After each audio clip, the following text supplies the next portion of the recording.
Hello, Janksters, and welcome to another edition of the MagicJank podcast, the show where members of Team MagicJank get together and we talk about the latest happenings in Magic the Gathering. And as of this moment, we're actually diving deep into Spider-Man preview season. The time has come, so let's get into it. And I'm joined by a couple of lovely gentlemen. And actually, fun fact for those of you watching on the video, you might recognize there's this thing next to me that's not normally here.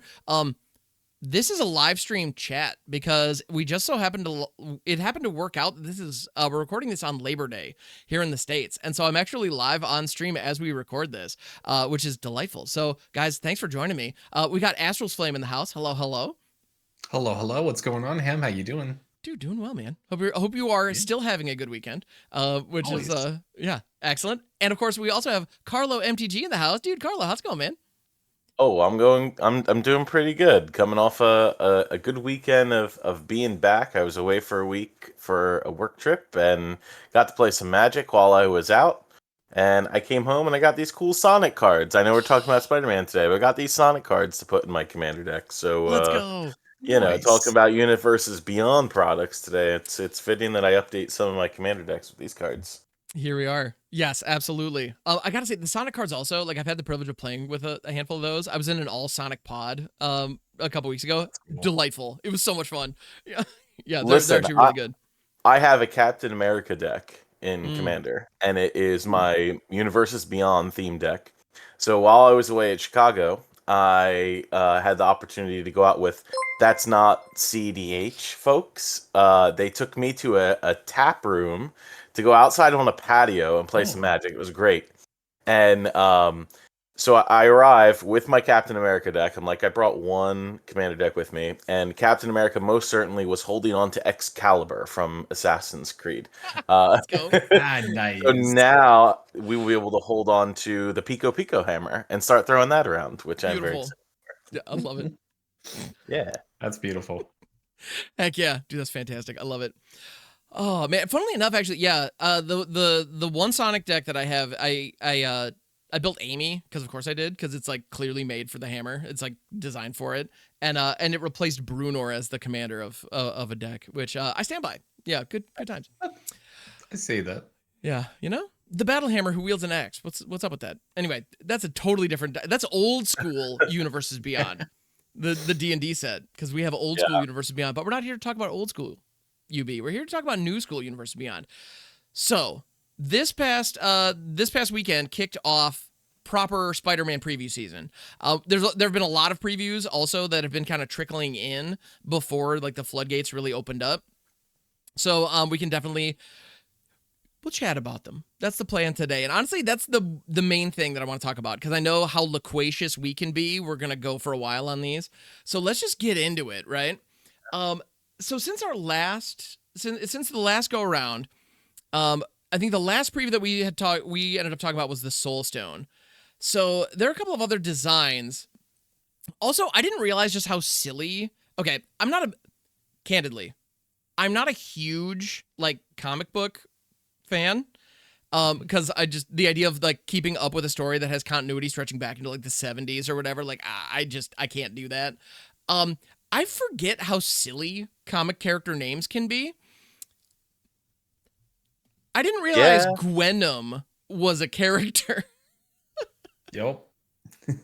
Listen, if there's one thing granted, I'm not the biggest Spider-Man fan in the house. Certainly not something that I have followed, but I will never forget going to the movie theaters to see the second Miles Morales Spider-Man movie and realizing that the Spider-Verse is actually infinitely huge. So you could tell me a completely random name and tell me this is a version of Spider-Man from the comics, and I have to believe you because I wouldn't know otherwise. Right, But 100%. see, I remember distinctly one scene from that movie where it's 5,000 different type of Spider-Man characters are all chasing poor Miles Morales. And I'm like, maybe one of these characters were in this movie too. Who knows? Yeah, could be. Well, and the other thing that's crazy to me is there's a good chance that all of those background characters had some kind of story arc at some point in some comic somewhere. Yeah. It's wild how deep it goes. But for the Magic card, Venom Remorseless is a legendary mono black 4/4 for 5 with Death Touch and Lifelink. And whenever Venom attacks, until end of turn, you may look at the top card of your library anytime. And you may play cards from the top of your library. If you cast a spell this way, pay life equal to its mana value rather than pay its mana cost. So it's Bolas Citadel. Bolas Yeah, it's Citadel that 100% needs to Citadel. attack first. Yeah. Commander players sure love their Bolas Citadel. It's true. We To already be like honest, it. Why not more? Yeah. I'm a big fan of this card design. This is sticking Bolas on a body at 4/4. That's stats that's dealable, but it's still impactful. It's 5 mana. It doesn't have haste. I think this is a really sweet design card. Yeah. It seems solid. I mean, it's a little bit more interactable. Whereas, with Bolas' Citadel, it's like, okay, do you have like an untimely malfunction or a braid in your hand right now? If not, like, I'm probably going to pop off and this is going to end. But for this to come down, not have haste, need to swing first. I also like the design of it having lifelink, it can gain you life to help pay for the stuff that it reveals. Like, yeah, it's pretty solid. And it gives you redundancy. So, yeah. And I feel like most 4/4s for 5, probably unplayable in standard, but it's going to be fun. So, okay. But that just means we're all going to brew with it, right? I mean, yeah, probably. Yeah, I mean, stats wise, 4/4 Death Touch Lifelink, isn't that the same as Elegy Acolyte? But Elegy Acolyte doesn't have Death Touch, just 4/4 Lifelink. Yeah, just 4/4 lifelink. So I mean, you're paying 1 mana more to also get a creature with Death Touch who may allow you to cast cards from the top of your library. Yeah. So not terrible. Yeah. Not terrible. Elegy Acolyte, though, man, I can't spell right now. Don't mind me, everybody. But yeah, Elegy Acolyte at least is, well, it's giving you cards when other things connect. So there's a chance it draws you a card the first turn, which I think is a notable difference. But yeah, that's a fair comparison. Yeah. Good stuff. Cool. So also there's another character, which I'm going to pull it up with the, I'm going to confess, I haven't even read this card yet, but we need to talk about Carnage, right? Anybody else grow up in the 90s? Like, I feel like we need to mention this character, right? Oh, hugely. There's no reason we can. How can we not talk about Carnage, especially with the 90s Spider-Man that actually had like the full multiverse and Madam Web showcasing? Can we mention that Madam Web was shown? Madam Web? I did. We can. We sure can. We're not talking about the film, right? Because No. Okay. No. Where the villain was destroyed by the power of Pepsi. That is the moral of that story, gosh. right? Is just drink Pepsi. That's Yeah. But yeah, so Carnage, Crimson Chaos. See, I remember Carnage from the Super Nintendo, like the Super Nintendo game, that the side scroller beat 'em up. Anyway, Carnage, Crimson Chaos, 4/3 for 4 with trample. When Carnage enters, return target creature card with mana value 3 or less from your graveyard to the battlefield. It gains this creature attacks each combat if able, and when this creature deals combat damage to a player, sacrifice it. I mean, and it has Mayhem for 2. I suppose this is an opportunity for us to talk about Mayhem. So this is a new mechanic that they showed off, which is kind of like Super Madness in a way. So it behaves very similar to Madness in that if a card has a Mayhem cost, it can be played from the graveyard if it was discarded this turn. Now, you may be thinking, like, isn't that pretty much just Madness? It's similar, but very different in a fundamental way. When you discard a card with Madness, you are given the opportunity in that exact moment to play it. If you don't, it goes to your graveyard.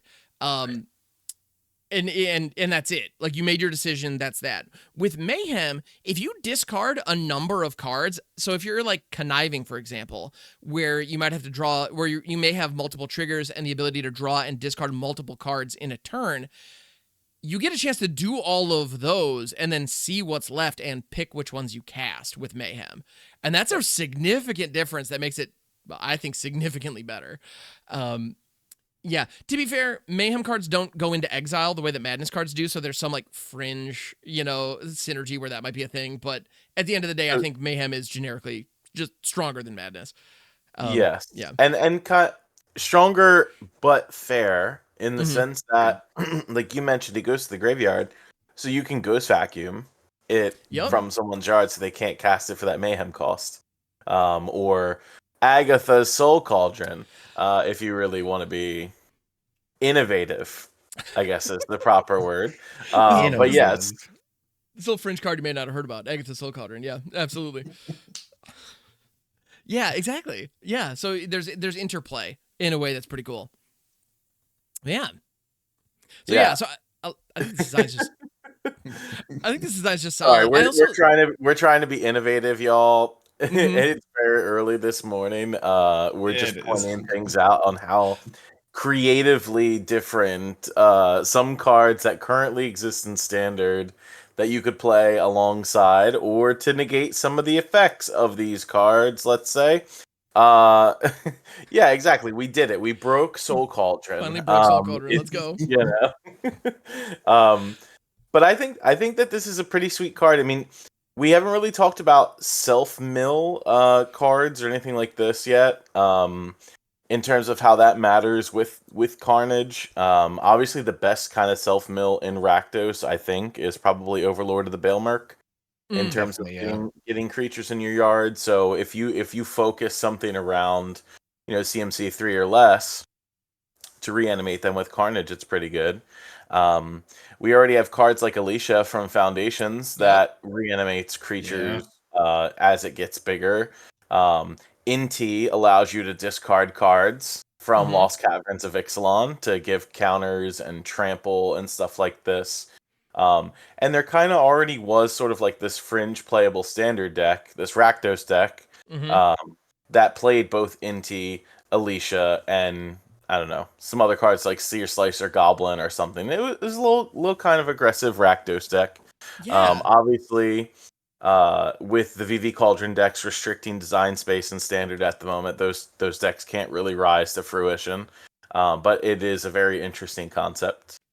Absolutely. Well, and the idea of Inti triggering discarding Carnage, and then being able to Mhm. pay to bring Carnage back and then using Carnage to reanimate an Alesha or the Alesha or like Unstoppable Slasher or any number of other like really good 3-drop threats.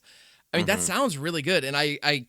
I'm with you. I think at the moment the VV Cauldron menace kind of chills out a little bit, and we're able to experiment with some other proactive strategies. This could be a cool one to keep an eye out for, and yeah, Carnage could absolutely fit. Yeah, really So fun. It's almost what I as if a card wasn't or a deck wasn't 55% conversion rate of the Spotlight series that we would be able to have some more creative decks exist in the current standard format. That's very true. Oh And yes. what I also kind of like with Carnage, and this has been on a few other cards, like the number of cards we have in this set that actually care about entering to return a creature back from the graveyard on the card itself. There's quite a few, and they all kind of work in like a little chain, right? Like Carnage can bring back 3 or less. Eddie Brock can bring back 1 or less. So there's kind of Mm. an I don't know where the deck maybe leads to it if it does become, but there is an interesting sequence with the symbiotes of bringing back stuff from the graveyard in their card effects as the ETB, which I think is Hmm. kind of Mhm. sweet. Yeah. Interesting. Yeah, and also just with it being a comic themed property, I kind of love that bringing stuff back from the dead is a mechanical element because nobody stays dead in Yeah, comic exactly. books. That's just not a thing. So yeah, I'm here for To, it. listen, to link that with Magic characters don't stay dead either, man. We just bring Right? them back for like prequels and we banish them to the meditation realm and then somehow they get released from the meditation realm after they cause this whole kerfuffle Yeah. in the Magic multiverse. So I mean, hey, Magic is a multiverse, Spider-Man has a multiverse. Who It's knows? true. Maybe Bolas will show up in Spider-Man's multiverse in some version of a Spider-Man comic down the line. Yeah, exactly. Why not? Bolas Parker. There you go. It's funny. I was Sorry. actually this is something. Okay, I want to kind of soapbox about this for a second. So when it comes to like stories that bring characters back, like magical resurrection, just being an element in a universe, I don't know about you guys, but like the moment that's introduced, the kind of credibility on that property feels kind of cheap to me. So I've learned when it comes to formats or when it comes to stories like Magic or like comic books, I'm just not gonna feel bad whenever a character dies. I'm just gonna watch the spectacle, but like if you're gonna try to make me feel grief for a character, nope, I'm just not going to, because they're gonna be back. Like during the events of March of the Machine, like Ren died, like you gave up a heroic sacrifice, literally immediately dropped an acorn so they could plant and regrow Ren. Right? Yep. Crab doesn't count. Like, and like Phyrexia is gonna be back. Bolus already has come back. Like, you know, like the villains are all coming back. You know, like they asked us to mourn like Jason Vroska when they got completed, and like, nah. Even like Tamio, you might argue like, well, Tamio died. And it's like, but not really, because we now have Ghost Tamio, who is operating exactly as Tamio with all of Tamio's memories. So like, and she can even touch Nashi. Like they can make physical contact. Like you can't tell me that that's anyway. So I'm gonna enjoy the stories and I'm gonna have fun. Don't ask me to feel grief for any characters. I refuse because it's a waste of energy. Anyway, but you know who did die? Who died? Luca, may you remembered for nothing. Yeah. Luca did die and Luca stayed dead, but that was plot convenience, and I don't think anyone's gonna miss Luca. Probably not. Poor Luca. Anyway, so you mentioned Eddie Brock. Let's go back to Magic cards. So you mentioned Eddie Brock. This guy's a 3-drop creature, so Carnage could reanimate him. Just saying. 3/3 for 3 in black. When Eddie Brock enters, return target creature card with mana value 1 or less from your graveyard to the battlefield. So yeah, like exactly like you're saying, like just cool utility, allowing you to really support like cheap aggressive creatures. But there's also this other ability that Eddie has where you can pay 3 black, red, green, and transform him. So this guy's got a backside, which is of course Venom. In this case, Lethal Protector, who is a symbiote hero villain. Because they've acknowledged that depending on who's writing him and what the story demands, he can fit both roles. Because he was a villain for the longest time, but people liked him, so they gave him a heroic arc. Because sure, I guess. Yeah. So he's a 5/5 for 6 in Jund with Menace, Trample, Haste, and whenever Venom attacks, you may sacrifice another creature. If you do draw X cards, then you may put a permanent card with mana value X or less from your hand onto the battlefield, where X is the sacrificed creature's mana value. So here's a question for you. What percentage of Corvold commander decks are going to be modified to fit this guy as the commander moving forward? As our resident Jund expert, Astrals, what are your thoughts on this? As a main Corvold, they probably will, like, if it's CDH, they're probably still going to keep Corvold at the top end. But like you can pivot like a Gleeful Glutton deck to play this in. You could pivot your real Corvold deck into playing this in the commander. You can also just slot this in the 99, and this fits in so many ways. It's just this is just good that fits in because this brings back something that you want to sacrifice as a fodder, like a Wild Cantor or something. Then it gets you card draw. Then you cheat something in. It's just great. I love this card. Seems solid. Well, and this design too of the modal transforming double-faced creatures is something that's new in this set, and I think they're just interesting. Like, and it also feels, it's so funny because this, on one hand, is like one of the most convoluted, complex like card frames that we've seen. But given everything else that we've seen before, like we've seen modal cards, we've seen transforming cards, like it feels, I don't know, this almost feels like not quite as clean as keyword counters, but it's almost in that vein where it's like this is adding like crazy complexity to the back end of the game, but from a user perspective, no problem. I get it. Like it's right there, and it's very easy to understand. So definitely, I think they'll play pretty well. Yeah, I think this card will play really well alongside of Sephiroth. Sephiroth cares about entering and attacking and sacking creatures and pinging you. You know, between this and Sephiroth, they both draw a bunch of cards. So, you know, imagine it's X is the sacrifice creature's mana value. So, you know, if you sack a 2-mana creature, a 3-mana creature, it's draw 3, put a 3 or less on the battlefield, right?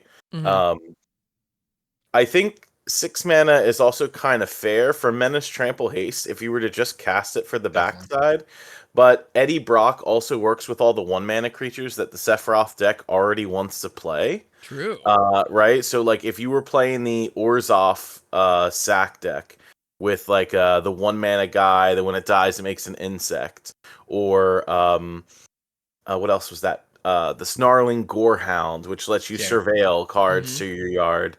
Greedy Freebooter and Yep. So Eddie Brock, just from the front side, reanimates all of those creatures.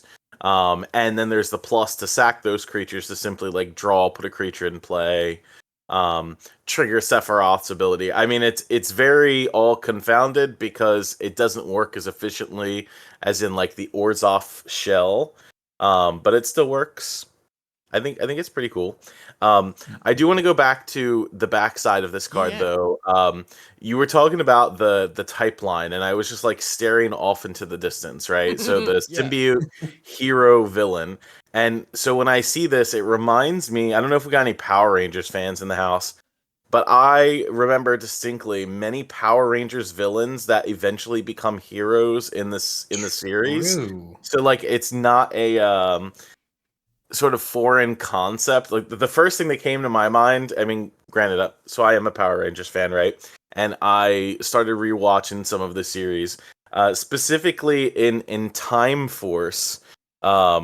Rancic, which is like the villain of the whole series, ends up coming back at the end and being like the hero. And then there's like an offshoot episode where when they go into Wild Force, where Rancic comes back and essentially like sacrifices his villain powers to go ahead and fight against the evil orcs. So like this type line of hero villain just reminds me of that. Heck yeah. To be honest, yeah, because like even Rita Repulsa, she comes back in Mystic Force. She's the Mystic Mother. She's the reason that the Mystic Rangers have their powers. Yeah. Oh man, you guys are going much deeper into Power Ranger canon than I was ready for. Hell yeah. If you want to know multiverse, Power Rangers has multiverse stuff too. Like there are infinite timelines of Power Rangers. Even Bulk and Skull get Power Ranger powers in one timeline. I'm glad to hear that, because those guys, again, a villainous characters that you can't help but love. Yeah. Well, so when are we getting the Power Rangers Universes Beyond Magic set though?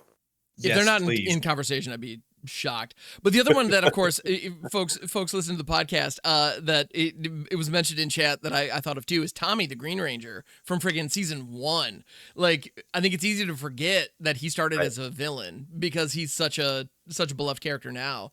But like, he was actually, one of their antagonists at first before he switched sides and joined them. And then died and came back, and then died and came back, and then became their mentor, and then whatever else. But yeah, another timeline of continuity that I was unable to keep up with. But good stuff. It was a great shout. And yeah, Venom is one of those, because I think Venom was just a beloved character for so long that they were like, we just need to give this guy an opportunity to shine and just be the person that, like, everybody likes looking at Venom. Let's just do more with him. And it's like, well, can we just have him like be biting heads off and doing evil stuff? It's like, what if he's biting bad guys' heads off? Okay, cool. Like that counts. Keep it going. But yeah, so I think that's fun. And I think Jund is a cool card type for that. It makes a lot of sense, I think, for him. Yeah. Cool. So, okay, there's another card that I think was actually the first one they previewed on the spoiler stream from PAX this weekend that I'm unreasonably excited for, and I just need to gush about for a second, and I want to get your guys' opinions. City Pigeon. Am I silly for loving this card? It's so good. Yo, best card in the set. So if you're not familiar, City Pigeon is a 1/1 bird for 1 with flying, and when it leaves the battlefield, you make a food. And the image is this like perspective shot of a pigeon just absolutely eyeing down a hot dog that somebody left unattended, like on a picnic table. It's awesome. But the pigeon friend in the back has got a donut around its neck. The donut, yeah. It's so good. Okay. But like, mechanic wise, hear me out on this. I actually do think this is the best card in this set, because pair this with the Umbral Collar from EOE. This card is a 1 mana 2 surveil sack outlet. It's true. And Eddie Brock brings this back for 2 more surveils. Like, this card is good. The card's genuinely just good. Yeah. Yeah, exactly. Yeah, because the food token is something that the Umbral Collar Zealot can deal with if you're using like Scavenger's Talent or anything like that. Like, more material is just good. Yeah. Like, that's the thing. Like, the food token, if you think of the food token as just 3 life, I know a comparison that's easy to make with this is like a Healer's Hawk. It's like, well, which one's better? And it's like, well, I would argue City Pigeon is probably going to be better more often than not, because getting another piece of cardboard online, even if it is just a food token, like that gives you material to work with. That's kind of a big deal. Yeah.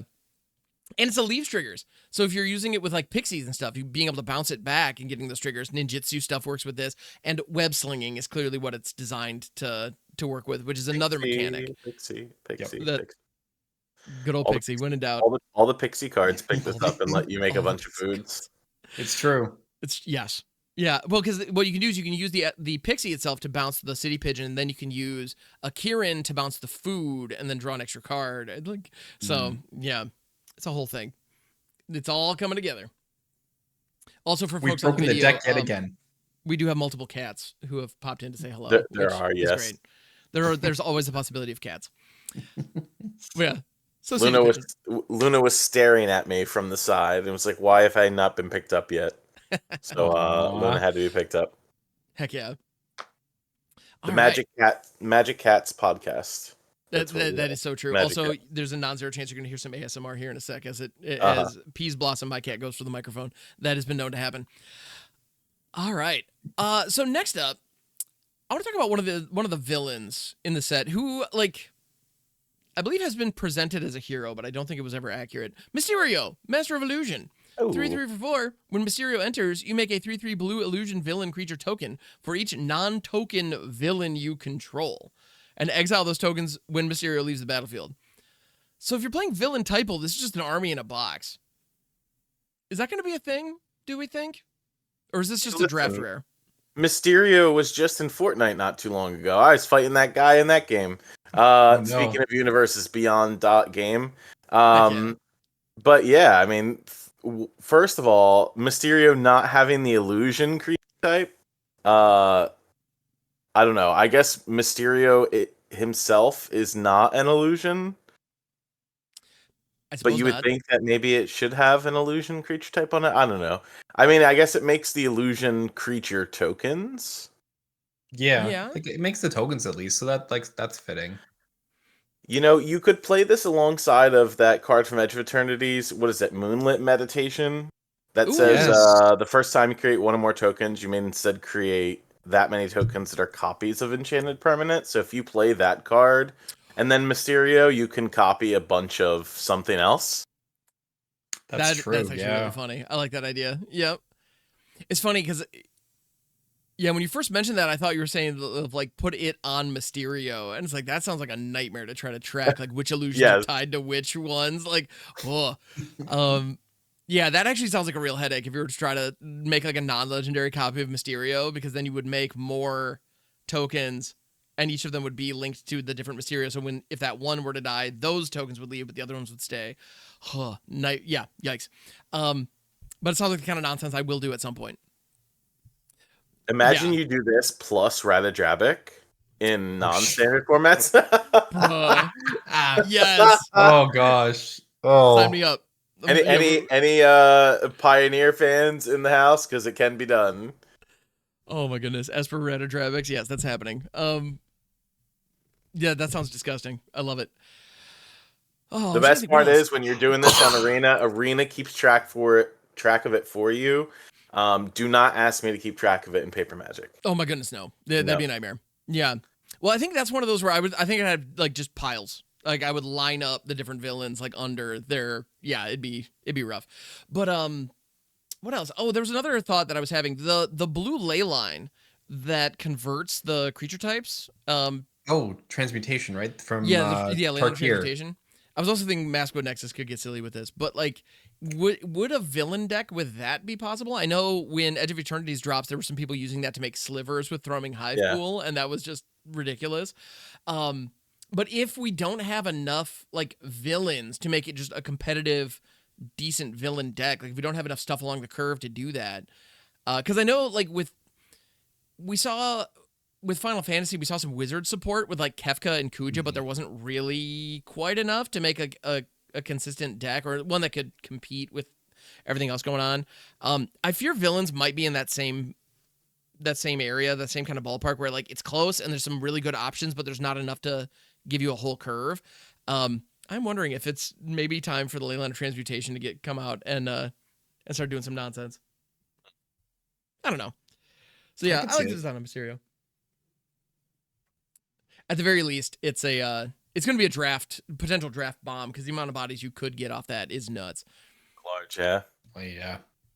So speaking of blue villains, they also spoiled Norman Osborn, who is a 1/1 for 2 that can't be blocked, and whenever Norman Osborn deals combat damage to a player, he connives. So if you're not familiar with conniving, it's a mechanic that they introduced in New Capenna, where you draw then discard, and if you discarded a non-land card, you get a 1/1 counter on on the creature.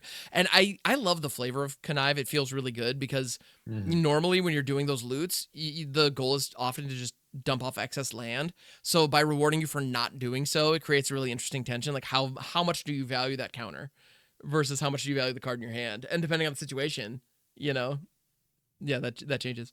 So front side for what this card is. Yeah. Not even take into account the backside or that you can transform this card. Mm-hmm. This card is crazy in the sense that it's just a 1/1 for 2 mana unblockable. When the deals combat damage connives is fine. I want to play this card with Prophesidic Memory 100% and just throw all the +1/+1 counters on Norman Osborn. Like, forget the VV nonsense. You don't need, obviously that doesn't fit in the same deck. But if I can Proph's Memory plus set up this card, this is why I've said for a while that the damn blue-red deck is strong without VV, without Cauldron. That deck in raw power level is still stronger than probably anything else you can do in Standard except Kaito, right? So if I'm playing, let's just take that shell. Let's say VV Cauldron is pieced out of the format and I can't play this ridiculous broken combo. I can play Norman Osborn alongside of Proph's Memory, FOMO, Tursa, Steam Core Scholar. And if you don't kill this Norman Osborn, you're dead. And let's remember that if you flip Norman Osborn to the other side, it keeps the +1/+1 counters that it got. Yeah, it right? doesn't Because of the way it transforms. Yep. So then you get all of those +1/+1 counters on this flying menace creature. Your spells, not just instants and sorceries, your spells from the graveyard cost 2 less to cast. So if your Tursa, let's say, hypothetically, in the same build died, you could cast Tursa for 1 red mana, put it on the battlefield, discard cards, draw cards. And the secondary effect on this card is each non-land card in your graveyard has Mayhem equal to its mana cost. So now the cards I discard with FOMO and Tursa can all be cast for cheaper. And I can cast them for their Mayhem cost. That's so nuts. Yep. Well, and I think the gimmick is that, like, so the Green Goblin, 3/3 for 4 flying menace, spells from graveyards cost 2 less, and each non-land card in your graveyard has Mayhem. The Mayhem cost equal to its mana cost. So on the front face, if you hit with Norman, pay 4, like you hit with Norman, you connive, you discard a card, you can then pay 4 post combat, and then play the card you discarded. It's kind of the gimmick. But even that, I think, is secondary because you're exactly right. If you can get the Green Goblin down, and also as a result, we have 2 different legendaries on the same card that can flip-flop and become each other. So you could run 4 of this in a deck, and I'm not going to tell you you're wrong. Because, like, you can just, you can play the other one. I think you're absolutely right. Also, you touched on something that is so important to note. That Izzet deck is good even if VV or the Cauldron don't show up. Like, they could literally ban the namesake of that card, and I still think it would be a top-tier competitor in the meta.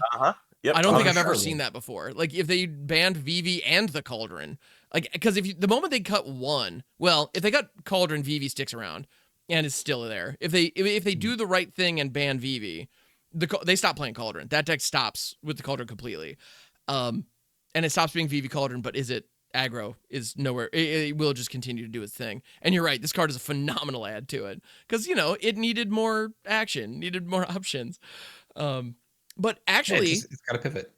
Would splashing black for the flip make the deck noticeably worse, though? Well, so the mana isn't great for Grixis right now, right? We're missing Blood Crypt and Steam Vents in Standard for the shocks. So because of that, the Verges are worse. Now, in Spider-Man, there is the shock land for 1 basic land type that exists. I think we went over that in the last podcast episode. Yeah. the name is escaping me. I think it's Multiversal called Passage. Multiversal Passage. Yes, there Yep. you go. And so maybe this could help you because it makes your verges better because you've got 3 different verges in this particular archetype. So maybe this could help you. I'm not sure. I also am like not a fan of Fabled Passage in 3 color decks, and that seems to be like the go-to. I don't think I'd want that, but I think if you play this alongside of Verges and your current existing Shocklands, you might be okay.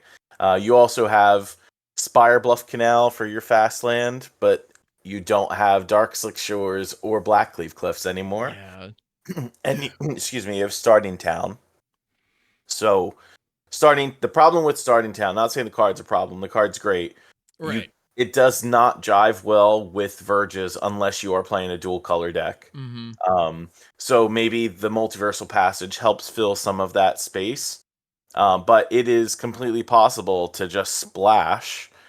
You could just play a blue-red deck and splash a couple lands to be able to flip Norman Osborn on the other side. Yeah. That's true, definitely. Yeah. I think. Yeah, great call out. And yeah. Oh, Astro's good. Sorry. I was just gonna say, like, the one thing kind of with Norman too, like, you've got 2 different ways you can pivot with that deck, right? Like, you can play if you did the Prof's way and you're swinging and you've just got a big menace creature in the air, playing your cards from the graveyard again. I think you can also, like the Dimir mid-range deck, right? You can also just have Norman can't be blocked, so you just flash in a turn 3 Kaito every time, and you still got Norman to drop down on the after turn still. So like the card itself can fit into a number of different deck types we've got rolling around right now, which is kind of sweet. Oh yeah. Are you telling me that Kaito is a good Magic the Gathering card? You know, I just might be. Yeah. We always reach this part in the podcast where we're talking about cards in standard. Like always. This happens every episode. Every week. Go back and watch every single MagicJank podcast episode. Because we always get to this point where we're talking something standard and Kaito is brought up and we talk about Kaito itself just being an insane card. Yeah, that exists. When you can't interact with ninjutsu, Kaito does 20 different things besides like pumping itself and your Soulstone Sanctuary land to digging 3 cards every time to like locking down a creature to protect itself. And I always say in every episode, I can't believe that they printed another Planeswalker that is greater than the power level of Wandering Emperor was, in my opinion. One, because it's in blue, and you can more easily play counter magic and interaction alongside of it. But I have to tell you, and I probably have said this on a previous episode too, if they take action against Vivi Cauldron, you have to also take action against Kaito. Because if you don't, Kaito becomes, whether it's Dimir or some other flavor of Esper, Kaito becomes the number 1 card in Standard. And you might not agree with me on that, but Kaito was kind of insane post-rotation without giving the Vivi Cauldron deck any type of consideration. So if you want to keep a balanced format, it can't just be Vivi that goes, y'all. And I would hate to see them ban 2 mythics side by side, but Kaito, you will see an imbalance in Kaito decks if Vivi and or Cauldron pieces out. I think that's probably correct. Yeah. And I mean, this card is still, I mean, right now the Dimir midrange, if you look at, at least stats on the ladder, the Dimir midrange deck is one of the only decks that's like in with any kind of consideration next to the VV decks as far as like popularity and win rates. It's just, it is the clear number 2. So yeah, if the problematic number 1 drops off, what happens? Like, it's going to become number 1 big This time. card, alongside of Enduring Curiosity, that draws you 20 million cards a turn, it's very strong. Yeah. No, for sure. Oh. So that this has been your weekly Kaito minute. Yeah, it's Thank you for listening to this Kaito minute. It's been brought to you by Kaito, Bane of Nightmares. Remember, the nightmares of your dreams are the nightmares of our games. For a nightmare lasting more than 4 hours, please consult a doctor. Yeah. All right. Hey yo. So yeah, but Bottom line, Norman Osborn, good card. That's really what it comes down to. And even the front face, I love the at the end of the day, even the front face is decent. Like, it looks like a silent hull creeper that has just a different style of payoff. True, yeah. And I've seen a lot of people running Silent Hull Creeper in various brews, and it's that one. I don't think the top end is quite there to get you to make it like really stand out compared to some of the other options. But I think the top end on this guy, that flip mode is no joke. So yeah, I think Grixis villainy is in our near future. Yeah. Speaking of villainy, I want to talk about another card they spoiled, which is like the least playable card in Standard that they've spoiled so far. But it's like the most me-coded card ever. Behold the Sinister 6. Yes.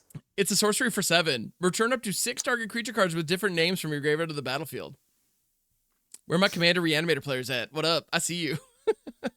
Yeah. 7 mana, bring back 6 things. I kind of love it. I do kind of love it, though. It's also 6 and a black, so this is one of the most splashable cards they've ever made.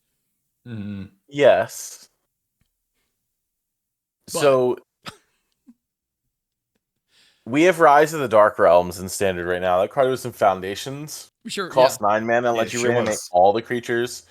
So the question really is, though, if you cast Rise of the Dark Realms, how many creatures realistically are you thinking that you're going to get from both graveyards? Because if the answer is 6 or less, then Behold the Sinister 6 is just a better Rise of the Dark Realms, right? Mm-hmm.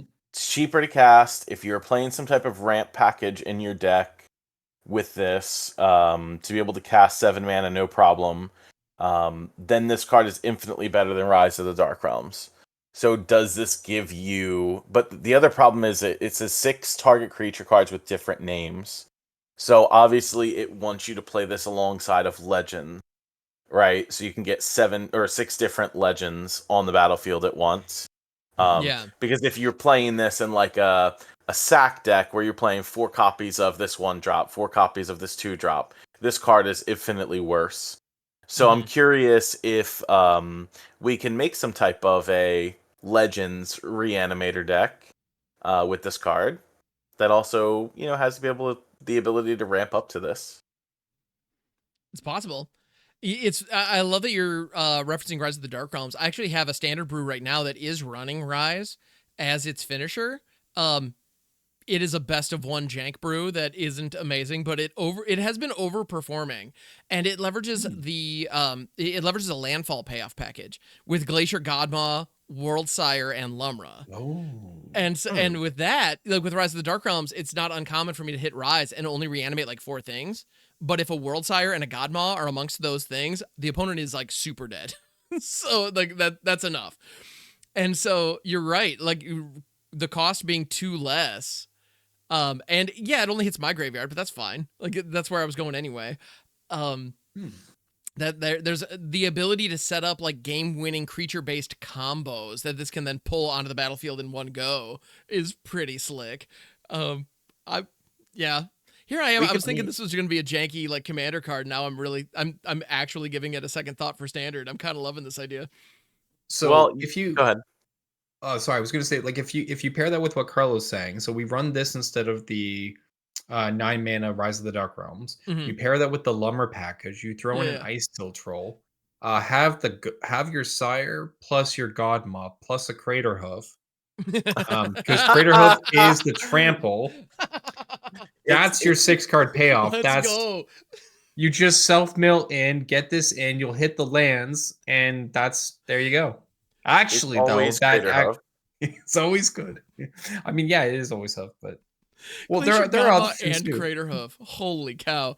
I don't think I've heard a greedier sentence than that, and I love it so much. Can we I'm just saying?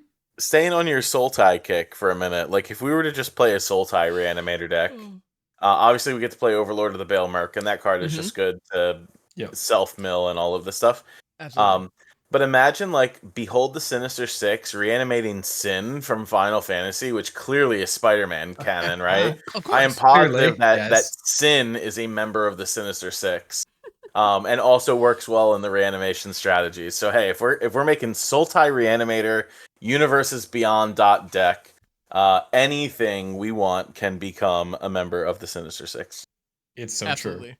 Well, the Sinister, I mean, it's the Sinister Six, but the cast has rotated over the years. It's kind of like a long-running band, right? Like they've swapped folks in and out. So, yeah, why not?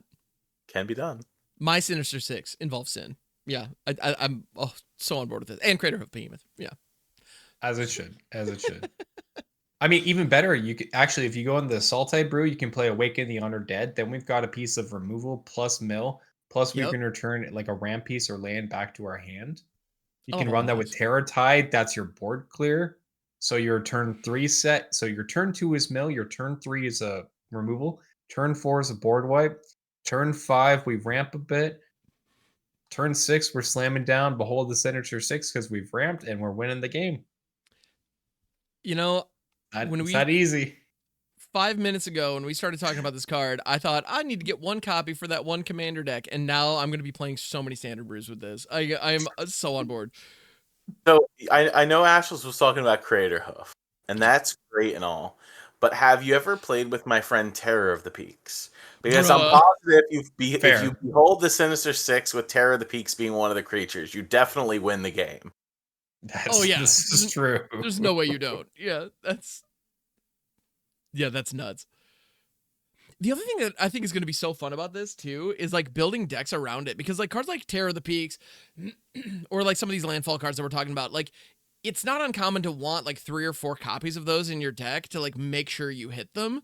But Right. if Behold is the way you're pulling them out of the yard, I feel like you'd better served to have like 1, maybe 2 copies of these and just have a ton of just big, dumb, sexy value creatures that you might hit.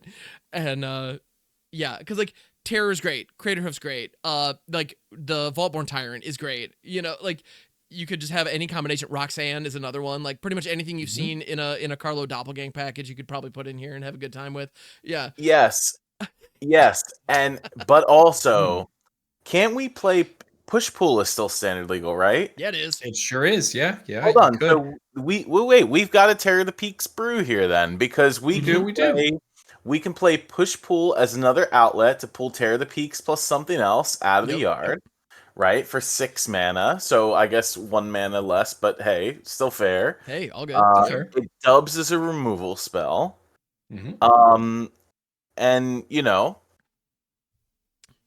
we got Overlord of the Bailmark to fill the yard to do this stuff. And all of those cards are also fantastic with Terror of the Peaks because they will kill your opponent. Yeah, we got something, chat. We're cooking. There's something here. Yeah.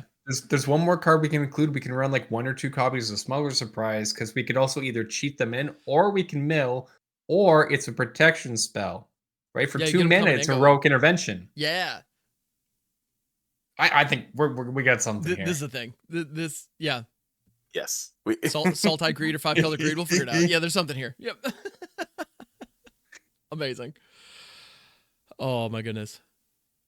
Yeah, so definitely after Spider-Man drops, tune into all of our streams for us tinkering with those, because yeah, that's for sure happening. Oh, definitely. Excuse me. Into the Omen Paths 1. Oh, of course. Oh yes, you're correct. Yes. Oh, so what into do we the Omen Paths 1. So what do we think Behold the Sinister Six is going to be for Behold the Omen, or through the Omen Path or whatever? If it's not an artwork of Nicol Bolas scheming during War of the Spark, with some other villainous characters like Dovenbon, I'm going to be very upset. That would be so good. Could it be like, yeah? Could it involve? I'm trying to think of villain teams in Magic, and I do like that idea of like Bolas and his cronies. You know, because you could get like Domri in there and like that, like all that stuff. Yep. Tezzeret for sure did some work with them if I'm not mistaken. Yeah, I feel like there's something there. Maybe the card's name will become because they have to change the card names, right? Can't just be Yeah, so because maybe the Sinister Six are Marvel characters that they can't show. Yeah. So maybe instead of Behold the Sinister Six, it'll be Observe the Malicious Cease. Spanish for 6. I don't know. I don't know. I'm hoping it's like, you know, I'm assuming they're gonna completely change the name. Yeah, and the general vibe. I have a feeling a lot of the flavor on these cards is gonna be changing dramatically. Yeah. Because this could be like the Agents of Machinations or something just super random that has nothing to do with beholding anything even. Like we'll see. But yeah, the Agents of Evil or whatever. Speaking of the Sinister Six, here's a member of the Sinister Six that also got a card. Sandman, Shifting Scoundrel. He's a star for 3, and the first time that the sand creature type is appearing on an actual card and not just the token. Which apparently the first sand token was back from like Legends or something like an ancient set. And now we finally have an actual sand creature, which is delightful. So Sandman's power and toughness are each equal to the number of lands you control. Can't be blocked by creatures with power 2 or less, and you can pay 5, return this card, and target land card from your graveyard to the battlefield tapped. How do we feel about Sandman? This is actually the cheapest mana cost that they've ever had the ability for your power and toughness equal to the number of lands on a card ever.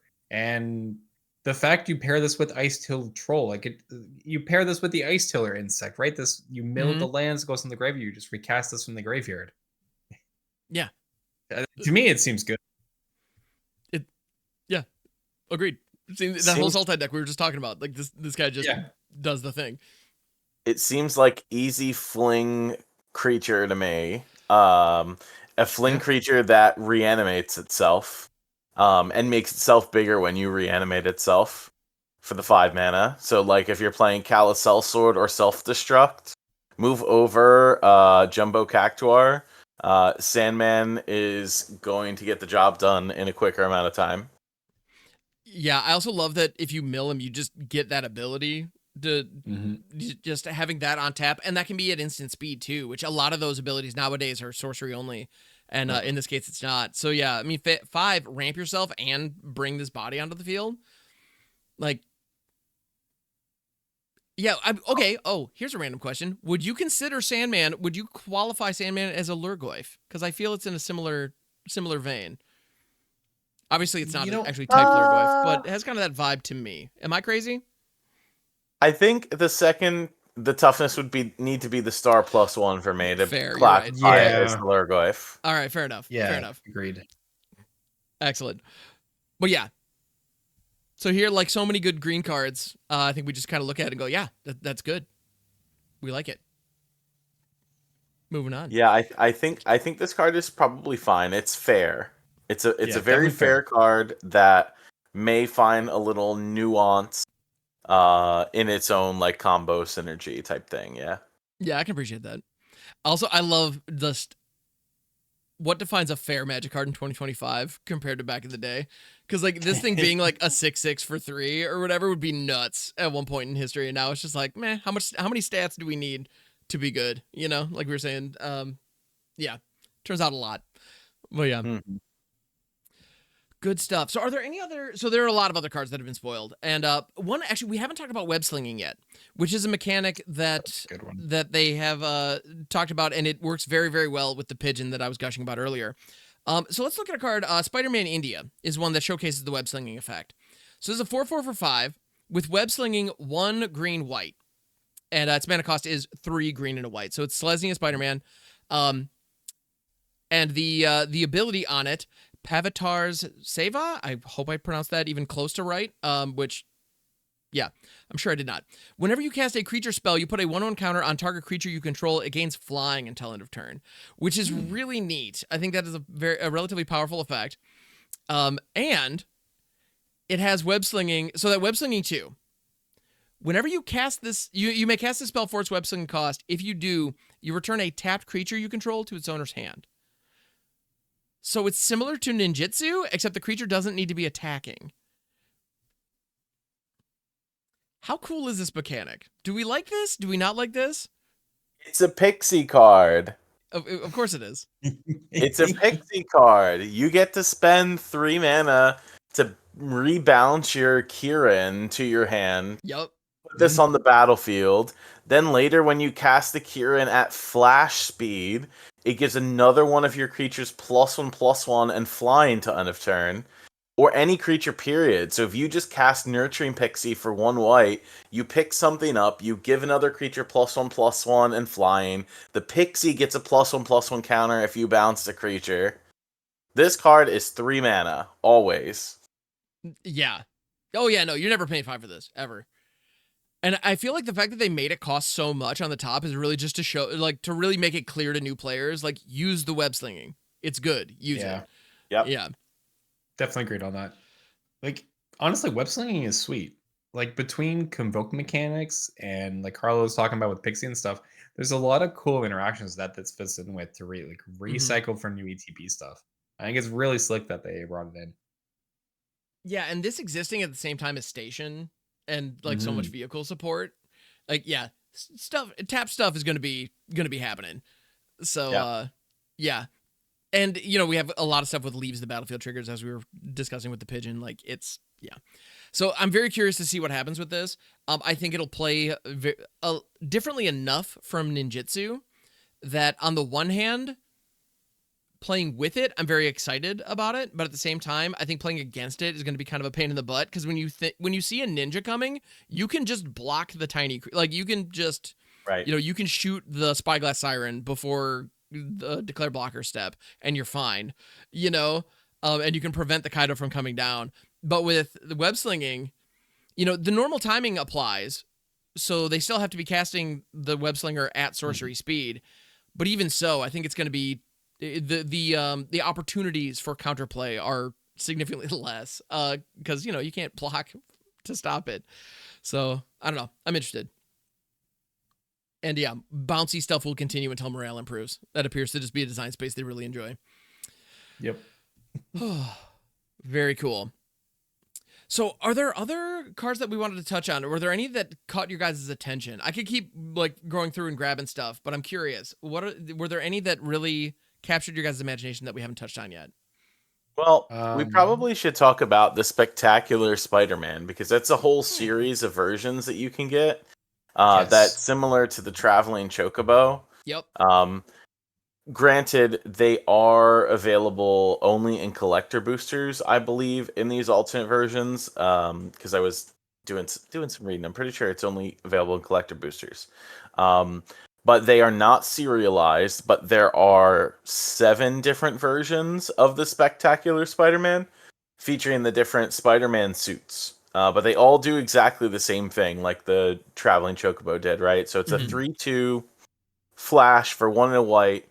You could pay 1 to give it fly until end of turn, or you could pay 1 and sack it to give your creatures you control hexproof and indestructible to end of turn.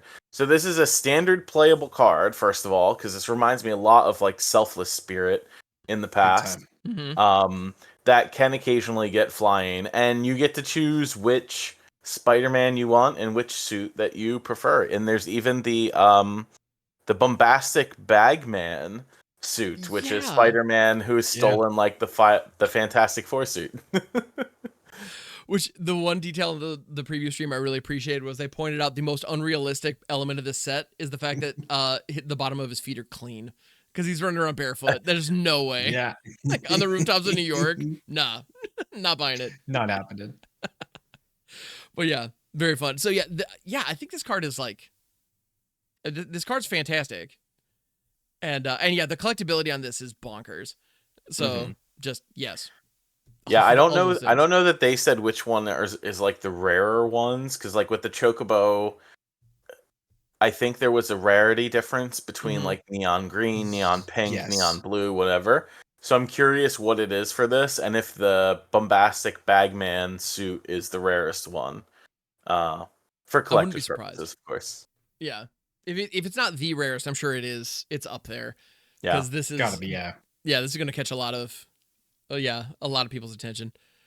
That is well, that said, there is just is there just a basic normal printing of this? I think that's this is the default version, right? Like the normal suit with that same artwork. Is that I think so, yeah. Right? So that's the one that you're gonna be able to pick up in play boosters? Because I'm looking at it and I don't see. Yeah, okay. There is a version that you will be able to get in play boosters, and I think outside of that, Some of the other ones you can only get, well, all of them you can only get in collector boosters as the special foil versions, of course. Yeah.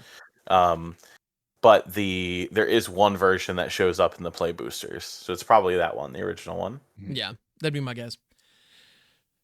Yeah, which I actually, if you're gonna have collector boosters, I think these are the kinds of things you should be putting in them. So I'm on board with this. Definitely. I think this makes sense to me. As long as there is a version that is available in play boosters, that is going to be hopefully a relatively inexpensive variant for folks who just want to play with the card, then I'm happy with that.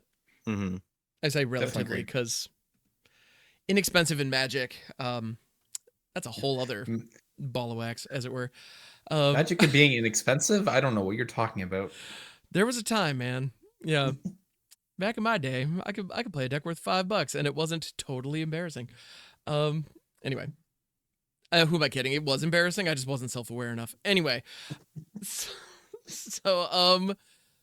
Yeah, the Spectacular Spider-Man, good stuff. And yeah, the different variants, the treatments in this set, there's a ton of different treatments and a ton of different variants. So definitely, like cruise over to Scryfall and check those out if you're interested. A lot of different comic book art is and a lot of comic book artists have also been like tapped for this, which is really cool. Yes. Yeah, and like I think they were saying that like they're even reusing some classic art in some of these. So like, yes. Kirby is now on a Magic card, like that. They have an artist credit in Magic, and like that's just unreasonably cool. So it's probably one of my favorite showcase arts that they've done. I mean, it's really hard for me to like a showcase art style, period. I mean, my favorite so far has been the Ravnica ones, where it's got like the castles on the side, especially around like Niv Mizzet Guild Pact. Like that's the type of showcase art style that's been my favorite. Yeah. But I think the comic book style one becomes like a newer favorite for me. It's just templated really nice. It makes the card and the artwork like really pop. And yes, like this how you have on the screen, the Clone Saga. I love this. Right? This like is beautiful. The Saga art styles are so long and it just fits so well with the comic book strips. Mm-hmm. It might be hard for some to read. I totally get that in terms of accessibility. But this really tells the story. It's like you are reading the comic book, and the different scenes and stuff like that. So this is beautiful. Yeah, I love it. I think it's and especially in the Saga specifically. Like I feel like the other cards, they still look quite nice, but the Sagas really pop. And the artists designed these to be, 3-panel spreads. And that's another thing I mentioned in the preview panel is that the artists were tasked with like making sure that there was enough contrast in between them to really delineate the panels. And I think they nailed it. Like there's a clear transition. They flow together, where if they were to try to grab panels, like existing panels from the comic book, lining that up might be a challenge, but this was a cool, God, they're just great. But while I have it up, we might as well talk about the Clone Saga. So this is a 4-drop enchantment. Chapter 1, Surveil 3. Chapter 2, when you next cast a creature spell this turn, copy it, except the copy isn't legendary. And then Chapter 3, choose a card name. Whenever a creature with the chosen name deals combat damage to a player this turn, draw a card. So, I mean, is this more than just a kind of a bad realm sketching? How do we feel about this? This is how we get those copies of Mysterio. This is how we get those copies of Mysterio. You're exactly right. Also, yes. Oh no. So I love Saga too. Oh. I love making copies of creatures. So if you're telling me I can make a copy of one of my creatures and go bonkers the next turn for free, this is a card for me. Yeah. I mean, this is going to be fun. And like I also appreciate like Chapter 1, the Surveil 3 is kind of meh. Like the main value that you're getting is on that Chapter 2. And I appreciate the fact that it like lets you untap first, so like you have that at a time when you have all your mana available, and you've had the chance to kind of like tee up your top decks. So even if you don't have the creature in hand that you want, you're gonna be able to dig first, so you might be able to find it. Yeah, I'm definitely gonna play with this.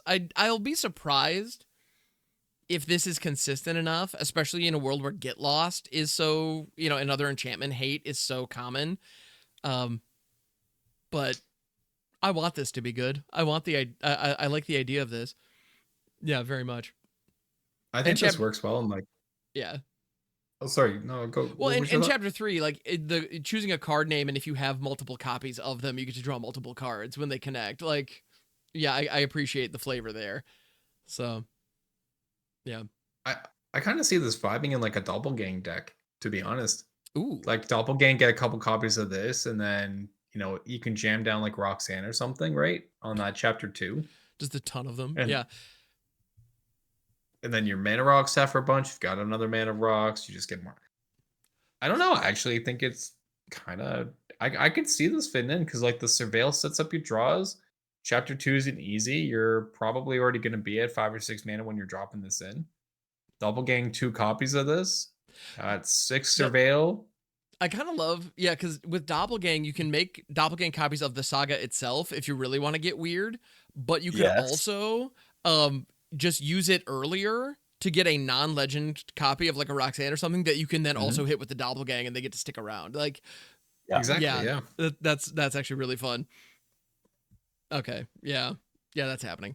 Tune into Carlo's stream to see a lot of that, presumably. We will be making lots of copies of non-legendary legendary.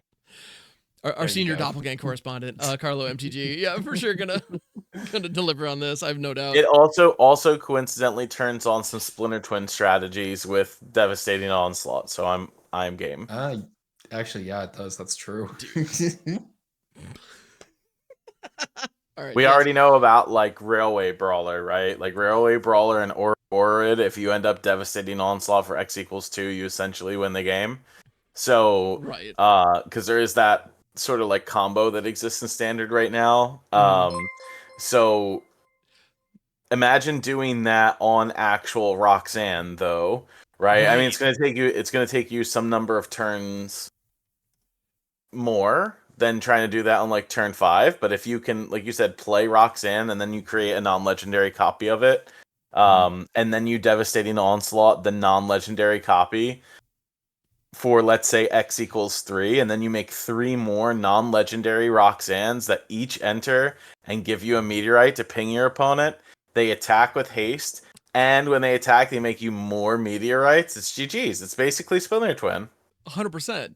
I mean, the kind of damage that we're talking about there, like you could win a commander game with that kind of a setup, and like we're talking about doing it in Standard. Like, come on, man. Like, that's that's disgusting. I love it. Now imagine in Pioneer if you added Radadrabic to the mix. No, stop. Just You're kidding. But for real. Ignore me and my Radadrabic references. But listen, Radadrabic was some stuff. I'm so on board with this. Which, funnily enough, Radadrabic has a little bit of a nombo with the Clone Saga, though, because the copy isn't legendary, therefore Radadrabic's not going to do the thing. So you got to be careful with that. Just be aware. But well, you can make a non-legendary copy of Radadrabic and get extra Radadrabic triggers. And that's never bad. There you go. Yeah. Because that is ultimately the payoff for making a legendary copy of Radadrabic, is it dies and you get the non-legendary one right away. So this kind of cuts the middleman, as it were. Okay. I'm loving everything that we're just so. For anybody listening to this, if you're curious, kind of what our general philosophy is here at the MagicJank podcast, it's this stuff. If you want to, please like and subscribe for more of this stuff. Oh my goodness, incredible! Oh, amazing! That's gonna be a tough act to follow. So they are also doing. They're doing reprints in like as kind of the bonus sheet with old school art on them. I feel like it would be remiss if we didn't at least touch on these. So they showed off a couple, and the artwork for like Amazing Spider-Man #1, like the introducing Spider-Man artwork of Spider-Man swooping in and saving somebody, is actually going to be on Heroic Intervention. And this is Jack Kirby and Steve Ditko are the credited artists. So that is an amazing, artist credit line on a Magic card. And there are a handful of these, and we can go ahead and kind of look through them. So these are the special guests, so this doesn't change format legalities, but they are going to be available in boosters. And I believe these are going to be available in the play boosters as well as the collector boosters with a presumably higher drop rate in the collector boosters, or Yes, no? higher. Yes. Okay. Higher. Yeah, there will be a higher in there, but they did say they were lowering the amount of appearances of these in the play booster. That's right. So there are more cards on the. So comparing this to Final Fantasy, right? Final Fantasy had this too for all the Final Fantasy games. Yeah. I think I don't know the exact amount, but it's definitely more than double of these cards that were in Final Fantasy's bonus sheet. But they reduced the rate in which you will get them to like 1 in 20 packs. Whereas I felt like we saw the Final Fantasy ones more often in the Final Fantasy play boosters. Mm-hmm. But they are guaranteed hits in the collector boosters. So that's going to cause a couple things to happen. Number one, it's going to be very awkward and limited when you pull one of these cards because it's going to be rare, and presumably these cards are powerful. I mean, you're showing Heroic Intervention on the screen. Yeah. But there definitely are cards like Arachnogenesis, Path to Exile, Reanimate that they have previewed. There is a Venom that is a templated Skithiryx, right? the Blight Dragon, one of my favorite dragons. So like more powerful cards. These of course won't be standard legal, but they are legal and limited. So if you open it up out of your pre-release kit or when you're doing a draft, you can certainly play with them.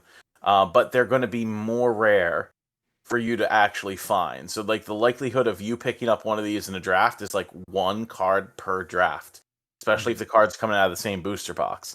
So it's like whoever gets like this bomb rare or mythic templated card is going to have a significant advantage. I'm sure Headology is going to want to touch on that when we do the limited discussion. The limited discussion for Spider-Man is going to be very interesting. I definitely want Headology's opinions on this bonus sheet as well as the pick 2 draft format. So we're going to do more of a deep dive into that later when we get Headology on the show. Because I'm very curious about that. But because you're right, these cards are uniquely powerful. Arachnogenesis and like Arachnogenesis and Reanimate are the ones that really stand out to me from what they've shown us so far. Skithiryx is kind of interesting though, because I'm thinking about it. A 4/4 with Infect in an environment where it is the only source of poison counters that you can have.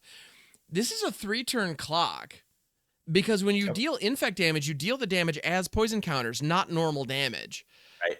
And so which is also going to be a detail that I think a lot of people who haven't played with Infect before are going to get wrong, in paper. So that's going to be a thing.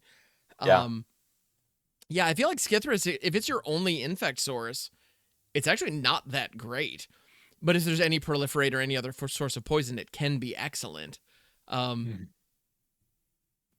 curious if that's how crazy in foil in the collector boosters. I have to imagine that they're going to be worth infinite money. Oh, like the Final Fantasy cards, a lot of them that were common and uncommon. So you're thinking of like Counterspell and stuff. Like those cards don't have like high value, even though they are booster packs that are hard to get a hold of.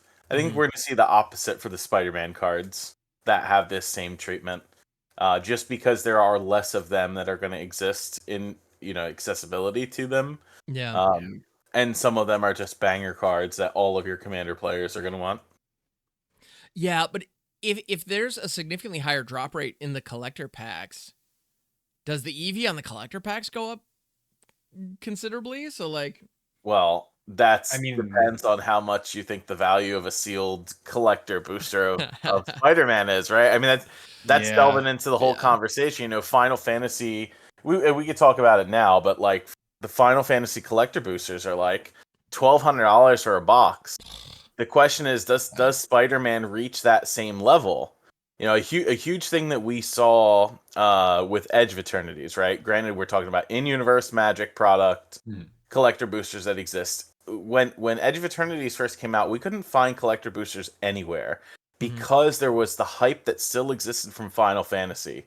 People were just buying up collector boosters for the sake to have them. and it for a very short time, like we're talking like a month, it didn't necessarily inflate the price, but it caused people not being able to get access to them because everybody was just like generally buying them up. So if you take that Final Fantasy hype on the Spider-Man and Avatar products, and another problem with this is that they have been hyping up both of these sets since Final Fantasy has released. Mm-hmm. So like the hype has been inflated because the messaging has been pre-order these products because they're going to be very difficult to get a hand on. And so that is increasing the demand plus of its IP. You're talking about if I remember correctly, when Marvel's Secret Lair dropped, it was the first thing that crashed the Secret Lair website, right?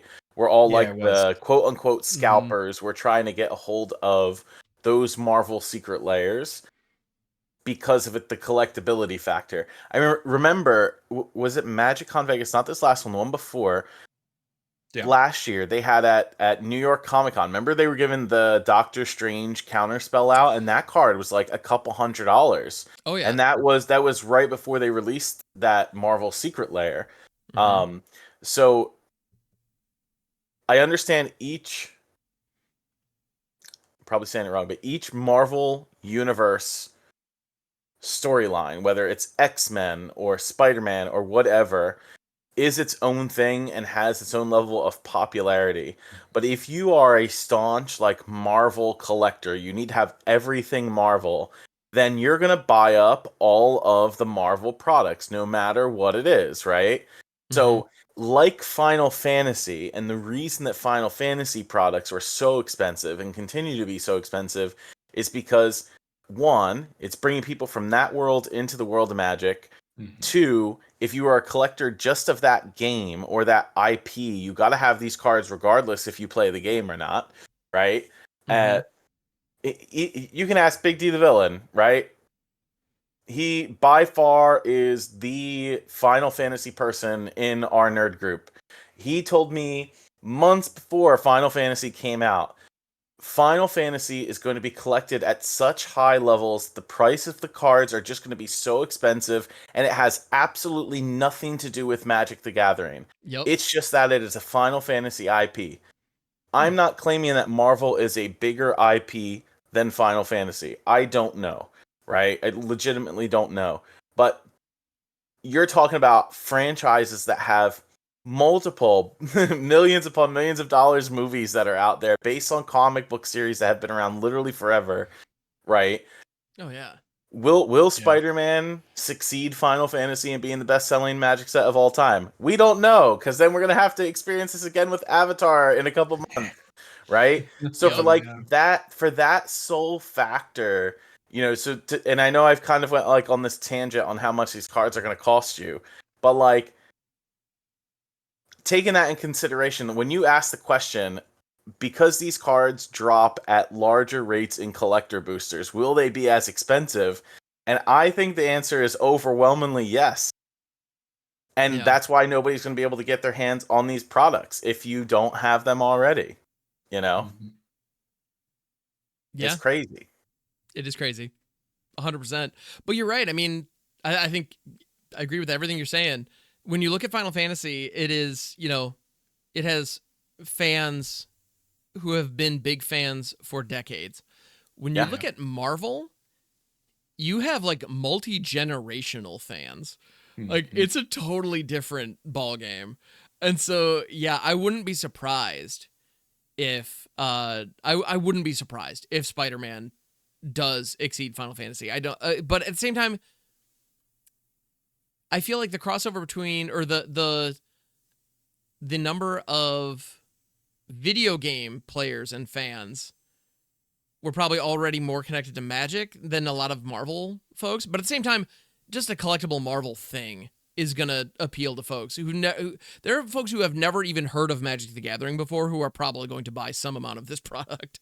No, exactly. It's going to be bonkers. These numbers are going to be astronomical. So yes, this Arachnogenesis is going to be so expensive. Oh my goodness. Yes, I know. Yeah. Sorry guys, I got a jet. Oh, no worries, man. Yeah. My time is up. So I got a jet, unfortunately, but thank you and goodbye, everyone. All good. Astros, thanks for joining, man. I really appreciate you. Anytime. Yeah, have a good one. We, at the very least, we need to do a proper sign-off, but are there any other cards that we want to touch on? I think yesterday they did preview a newer one, which I thought was an interesting concept. It's called Pictures of Spider-Man. All right. If you want to bring that up, Yeah, it buddy. is obviously templated on Daily Bugle, right? In the Pictures of Spider-Man. Absolutely. So this is a 3-mana artifact, 2 colorless and a green. When this artifact enters, look at the top 5 cards of your library. You can reveal up to 2 creature cards from among them, put them in your hand, the rest in the bottom of your library at any. And then you could pay 1 tap and sack this to create a treasure token. So 3-mana artifact that finds you 2 creatures. I mean, off the top of your deck. this is a green stock up, right? In my opinion, yes. If you are a creature heavy deck, yeah. I would think so. Wow. That is bonkers. Yeah, I mean, so you're right that it's a little bit more narrow, but if I was going to turn stock up into a green card, this is it. Well, and it leaves an artifact behind, so, and it's not it doesn't care if you've cast it. So if you can somehow copy this when it's on the field, or it, or blink it, like any of that jazz is in play with this. Yep. Dude, this is insane. Yeah, I saw this card very late last night, after I got back from RCQ, and I was like, this is playable. Yeah. I mean, a lot of the uncommons end up being like very playable and constructed, but yeah, I really like this card. And not to mention, like, later turns you can just sack it to turn it into a treasure, so it kind of pseudo ramps you, but it's a delayed ramp because you have to wait a turn. But it sets you up for if you take like a 5-drop off of this card, because it says just 2 creatures. There's no restriction on mana cost of those creatures, and the only thing is you have to reveal them, right, to your opponent. Whereas stock up, they don't know what cards are coming. But I like this. Yeah. Well, and yeah, grabbing a 5-drop off this, or if you drop this on turn 4 and you don't, at any point in the curve when you have just 1 extra mana, you can turn it into a treasure, so you get an extra little bump for the following. So yeah, getting to those 6 and 7 drops is going to be a lot easier as a result of that. Yeah, this is going to play really well. What I really like, and this is to reference the Spotlight series, because I'm sure we will reference that before this ends. But in the Spotlight series, there was a really spicy Selesnya Kona deck. That I'm not sure exactly what place it came in, but it played Galta, Stampede Tyrant, in it, which you know me and loving some Galta action here. Yep. This works perfectly in a deck that you want to set up a good Galta turn, right? Like on 3 mana, finding 2 creatures to put on the battlefield, finding Galta to cheat, because remember, Kona costs 4 mana. So if you were playing this in a deck with like Llanowar Elves, you can Llanowar Elves on 1, Pictures of Spider-Man on 3, Kona on 4, tap, put Galta in play, and put the creatures that this found, and or the Galta plus the creatures on the battlefield immediately. Dude. I mean, that's just me thinking, but I think this fits like in that type of a deck. And that's just me referencing Galta and what Galta can do. I've missed myself some Galta action since I couldn't play the Dinos deck anymore. Yeah, like we can still be doing the reanimating thing, but like when you can also play Kona in said deck and put like, I don't know, Bahamut and Knights of Round into play in the same deck. So you got Galta plus Kona that's able to do this in the same deck, and Pictures of Spider-Man finds both of those cards. Wow. Yeah, big greedy green. This looks really good. I need to get a playset that alters Pictures of Spider-Man to say Pictures of Galta, and then we'll put Galta's pictures in the photo instead. All the different artwork for Galta is just in all the different pictures. Yes, I love that. That's 100%. Pictures of dinos, poor Italy in the background, like hello. Well, and also I feel there's also a synergy possibly with some kind of pixie package, because you are reloading your hands with creatures. So being able to recur it and just keep drawing more and more off this is also, there might be some potential there. I'm not exactly sure. Just going to call that out. But yeah, this reminds me a lot of the first spree mode on Smuggler Surprise. which Yes. it's not uncommon to just fire that on 3 just to fill your hand. And this is doing that, but with a much bigger dig. So yeah. And you could play that in the same deck because you are Oh, playing yeah. all of these really big creatures anyway. 100%. You know, the question is this like better than like Dredger's Insight or something like this, right? Like Dredger's Insight can find a bunch of things and help self-mill you, but you don't really have a reanimating thing going on. Whereas at least this doesn't put the creatures in the yard or put the rest of the cards in the yard. It puts them on the bottom of your deck. So you don't like lose out on the cards that you otherwise would lose out to from Smuggler's Surprise. Yeah. I don't know. I'm sold, man. This is this thing looks bonkers. Well, and speaking of pictures of Spider-Man, there is another card that we haven't touched on that I feel like we need to, just given the theming. Everybody's favorite alliterative newspaper editor, J. Jonah Jameson, is also has a card, and I got to say the flavor on this is perfect. It's absolutely fantastic. 2/2 for 3. When he enters, you suspect up to 1 target creature, and whenever a creature controlled with menace attacks, create a treasure token. Can we play this alongside the goat from Karlov Manor that suspect? So when you suspect a creature, it gains it can no longer block and it gains menace. And so, you know, J. Jonah Jameson was calling Spider-Man a menace for years. I mean, again, generations. There's been decades of him just using the word menace even. It's just kind of perfect. It just Anyway. I want this card to be good. Right. I'm also very aware of the fact that it is not very good. Right? Like, not really. 2/2 mana for 3 in standard anyway. 2/2 creature for 3 mana that enters and just suspects a creature. Doesn't scream something I want to do with a 3-drop in a format where I can play Screaming Nemesis for the same mana value. Right. You know, I mean, obviously Screaming Nemesis is going to like outshine any red 3-drop for quite some time unless they choose to print something that's just better than that card.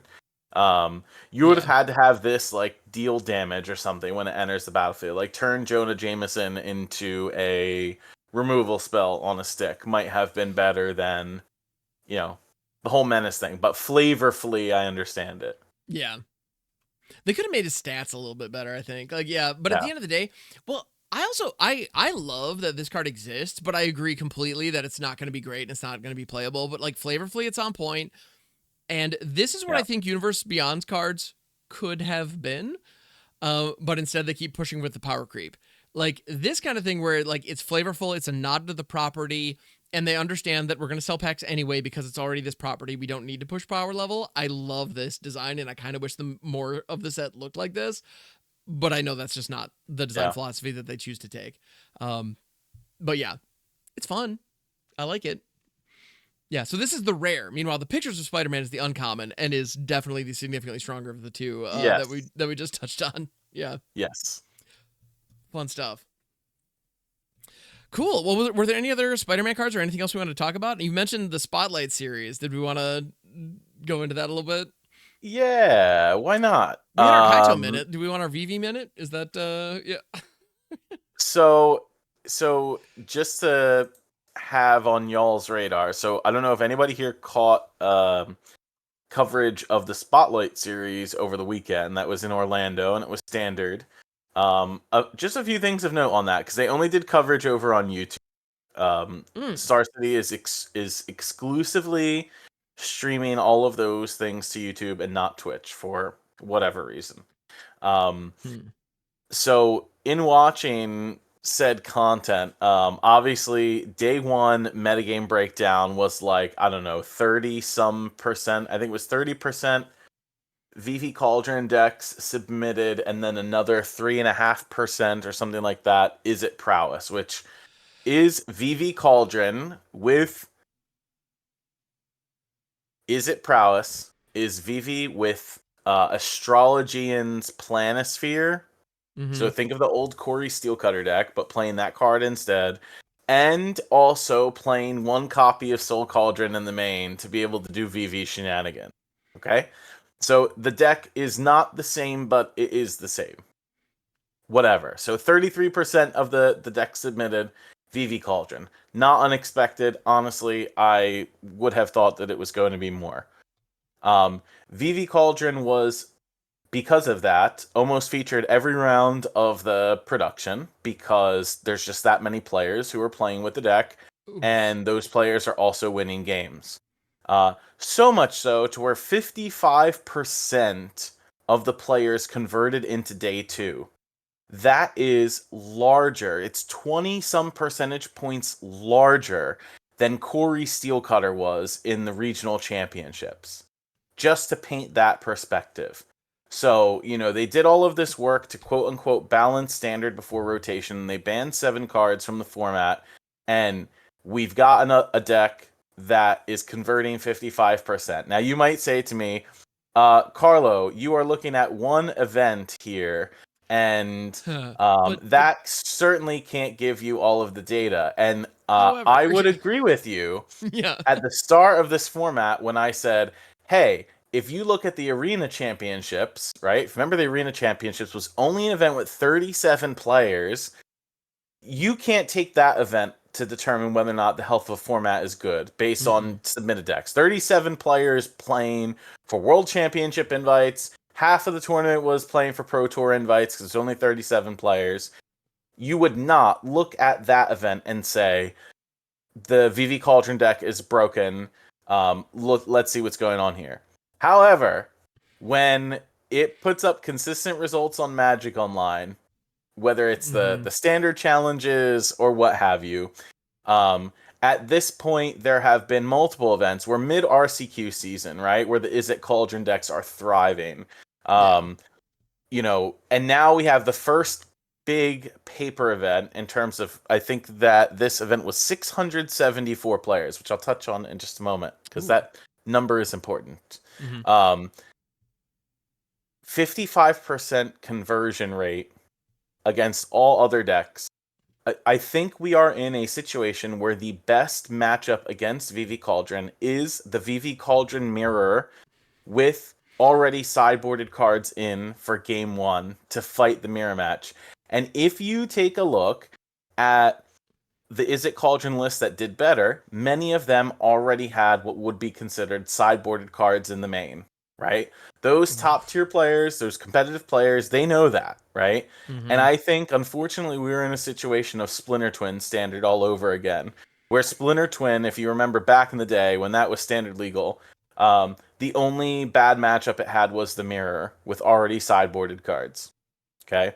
I'm not meaning to go on a rant about how this deck is broken. It's very clear that the deck is broken. Reed Duke said on coverage the deck is broken. Not everybody else did, but Reed Duke did. And talked about how broken the deck was, right? It's very clear. I think we all trust Reed Duke's judgment, and on that. If he's saying it, I'm behind it. Yeah. Yeah, and I remember you saying we can't look at just one event 3 weeks ago, and we're still here. This is so much data at this point. It's very clear. Yeah. Now, I want to mention the number of players that was at SCG Orlando for this Spotlight Series, right? I said there were 674 players in the event. I went to the first Spotlight Series that was standard. That was in Atlanta, okay? There was almost 1,200 players for that open event there. So half the amount of players showed up to play in Orlando. Could be a couple reasons for that. You can say, terrible weekend to have it on, Labor Day weekend, right? Why is it a terrible weekend to have on it? Because travel prices to fly on airplanes to go to events is very expensive on holiday weekends in the US, okay? So bad idea number 1. Number 2, in Florida, not the greatest place to want to have an event for the Magic community, to be very frank. And number 3, the health of standard clearly is indicative of the amount of players who want to travel to play in said format. Whether that be card accessibility to get those things, i.e. Final Fantasy in particular, and because we're seeing the same problem in RCQs, quite frankly, in our LGSs, still not having easy access to Final Fantasy product, and the singles prices, because there is not great availability to get sealed product are through the roof, right? Look at cards like Starting Town. Right, all of your standard playable cards are very expensive. Whereas before Final Fantasy, I could tell somebody, "Hey, you want to get in a standard? It's only going to cost you a couple $100 for like a good competitive deck." And we're talking about like modern single prices cards now in standard format. So the entry into the format is not as great, even though a rotation just happened. That problem is going to get worse with Spider-Man and Avatar entering standard, by the way, right? So it's not just a Final Fantasy problem. So that number is indicative of less people wanting to play standard in person. When all of that work was just done to revitalize standard over the last year, that worked. So I don't know how they're going to be able to solve this problem now. And I never call for bans in formats, because when a ban happens in a format, that means the format is unhealthy in my mind. And I think I'm ready to say that they need to reverse their policy and engage in emergency bans now. And if I had to bet, they won't do anything until after this first RCQ season has finished, because they have made it very clear in their statements before that they don't want to take action until they won't take action in the middle of an RCQ season. So the question is, this RCQ season right now ends, let me find the date. So round 2 RCQ events is November 3rd. November 3rd is the end of this RCQ season. So we've got 2 more months of the VV meta, at least. Like, I think so. I mean, I could be wrong in all of this. Oh, I'm sorry. Ignore me. That's the end of a different season. okay. October 6th is the end of this current RCQ season. There's 2 RCQ seasons back to back. So October 6th is the end of this current RCQ season, which means the next RCQ season will start when Spider-Man becomes legal in 3 weeks, right? That's when the set comes out. Pre-release is when it is legal. So you will have Spider-Man legal in standard. It's very weird that a set would become legal and then an RCQ season ends, but it's because we have 2 standard back-to-back seasons.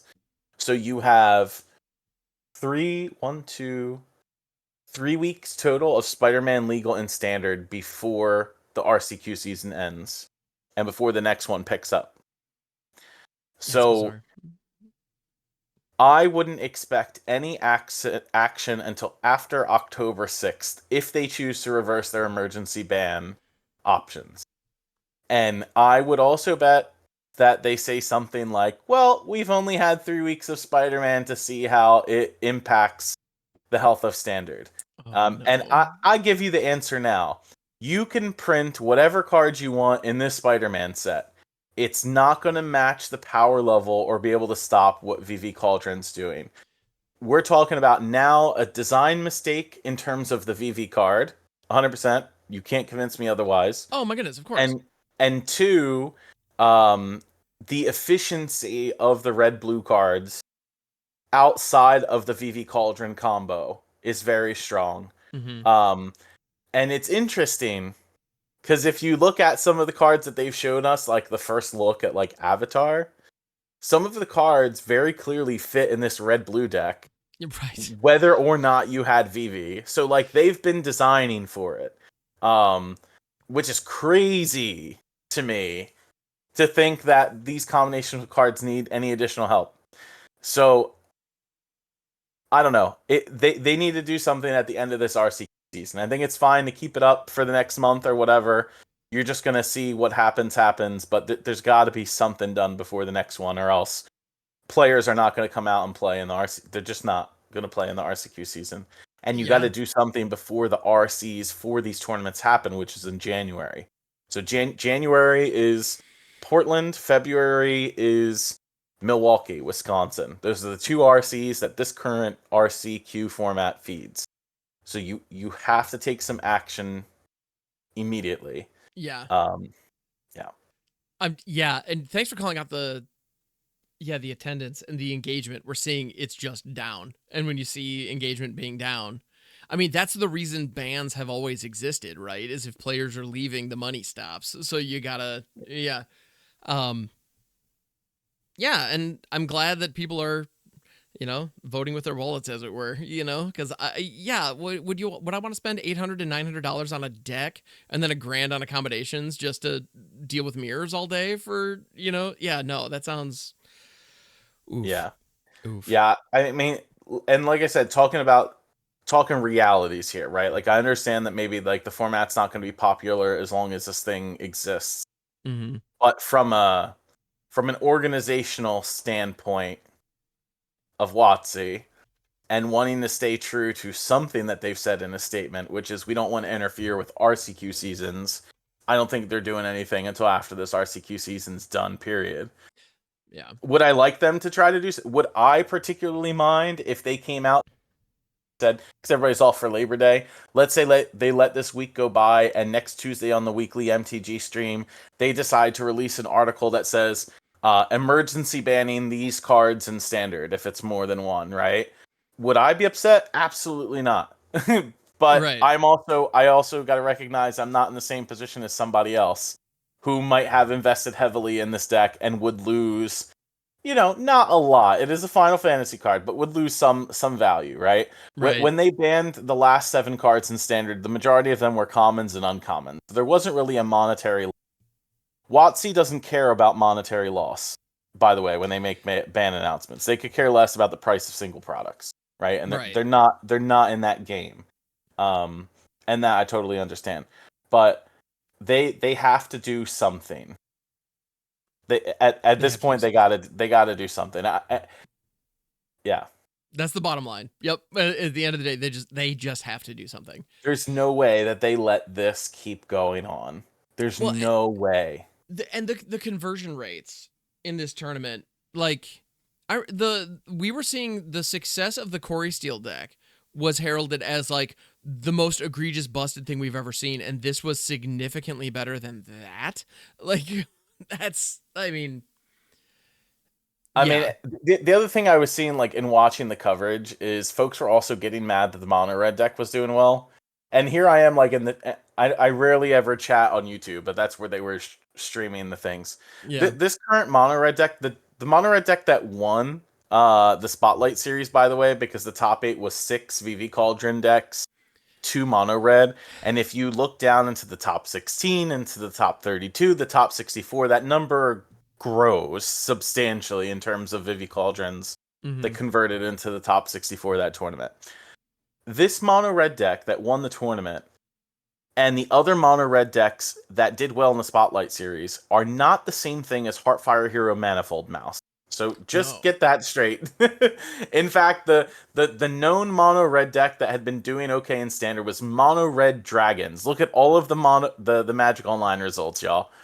But there's a different version that is mono red splashing blue because it needs to main deck cards to deal with Vivi Cauldron, right? So you are in the same situation as you were pre-rotation, pre-bans, where people were running Mage Bane Lizards in their sideboard to be able to deal with the Corey Steelcutter deck. It has a similar effect, but not the same against the Vivi Cauldron decks. But, to make a card like Razorkin Needlehead, standard staple, to deal with the massive amounts of card draw from cards like Winter Night Stories and FOMO and Steam Core Scholar / Tursa. I mean, hey, I love this card in particular. Remember when Shieldred was legal and we were trying to make this a same deck like Rakdos, just like do infinite pings? It turns out you can just play mono red and do the same with O'Hara and Oxenil. Right. Because that is the thing, and that is not the same as Manifold Mouse and Heartfire Hero combination was with Monstrous Rage, at all. But also, like, the mono red deck is not great against non-VV decks. If you try to put up this current mono red deck against mono black, you lose.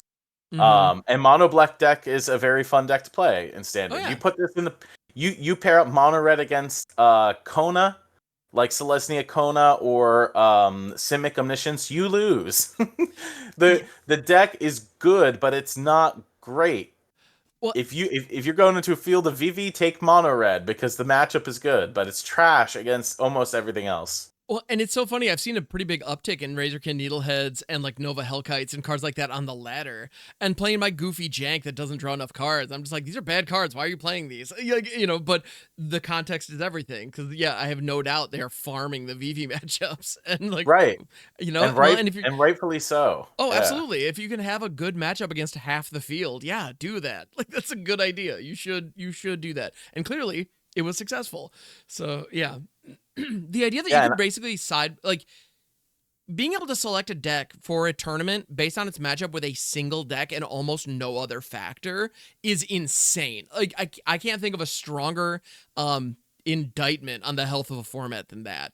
Like that's and listen, we have talked about this many times in terms of like competitive standard, what it used to be pre-COVID versus post-COVID. I hate using COVID as the example, but it is, right? Because when tournament play competitively stopped in paper versus when it took some time to come back after the pandemic, where standard had considerably less sets in it, and had varying degrees of it being 2 to 3 year standard, right? And you always had rock, paper, scissors of a format. And we've talked about this before. Like, think about the old Star City Open events, y'all, where there was always a rock, paper, scissors of standard. Always. And you had 3 in-person big open tournaments every month where people were traveling to, because Star City had a great tournament structure in terms of a leaderboard for an invitational, in terms of like 5Ks, 10Ks, 20Ks. People were actively playing. You had amazing commentators like Cedric Phillips and Pat Sullivan. By far, probably one of the best tournament series of all time. People were traveling to all these events. It was, what's the rock, paper, scissors this week? And do you want to be option number 4, which was rogue deck, to try to break out and beat the top 3 decks in the metagame? That was the goal. And it changed the metagame every week. Your Magic Online's results were changing every week. Cards that you saw your communities playing, your LGSs changed every week. And if you went out to any bigger event, even if it was a IQ or PPTQ or whatever they were called at the time, all of those decks, your metagame changed every week. What was the good deck to play this week? That does not exist in current Magic. I'm not saying whether or not I like it or dislike it, but it does not exist. Arena cannot replicate that period because your ladder cannot be the same thing that you would see in just like general competitive Magic. Magic Online is more of a resource on that because you are playing for actual prizes on Magic Online, right? You can actually play towards the pro play circuit on Magic Online as well. And all of your pro players or competitive players are using that platform as the way to properly test between each other and test in teams for when they're playing on like the Pro Tour. So because we don't have 2 or 3 like big tournaments a month, there is nothing to compare like the days of old. And because we've got 6 sets in standard where our format is rotating every 2 months, not really rotating, but new cards are entering the format every 2 months, it's moving too fast. So, a way that they're going to have to solve this in the future is stop printing 6 sets per year that are standard legal. If you want 6 sets and ancillary products, do that. Totally fine. But we can't have 6 sets to enter standard every year like this. It's going to keep, 1, your wallet can't keep up, clearly, but 2, in paper anyway, or Arena or Magic Online, whichever platform you use. But the power... I'm not going to speak for play design, so I'll stop it right there. Fair enough. But yeah, we can't keep up at this rate. And standard will suffer as a result. But at the same time, you also have to take into account they weren't designing for a 3-year standard till Karlov Manor. So the question's always brought up, like, should they take action against Vivi and or Cauldron? Cauldron was not supposed to exist in the same standard format as VV. So when they designed for said cards, VV Cauldron would not have been a known interaction unless your play design team knew about it, right? Ahead of time when they were designing the VV card. So, you know, I think if they're going to take action against a card, in my opinion, VV's got to be the one to go, but you got to ban something else like Kaito to make sure it's balanced, because if not, that card's going to get out of control. But there is a representation from the community who says, hey, you should ban Cauldron. Cauldron's the problem card, which is false.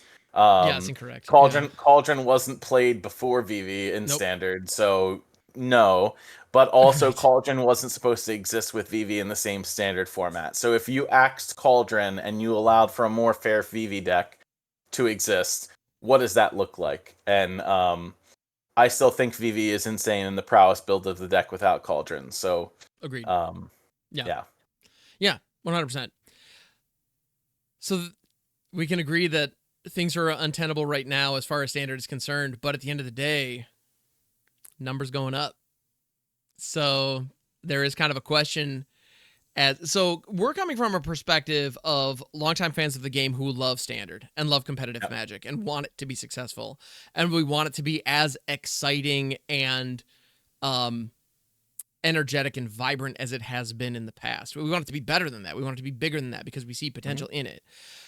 These designs are challenging that and damaging that possibility, but they're selling more packs than ever. So more people are playing Magic than ever in some capacity. Yeah. So at the end of the day, we love Standard. We want Standard to thrive. And we can't speak for play design. We can't speak for Wizards of the Coast, but the scary thought that we often find ourselves coming back to is, from their perspective, does Standard matter? And we can't answer that question, but it's kind of a chilling thought to stew on, I think. But anyway. I mean, from a personal perspective, I think yes. Because why take all of this?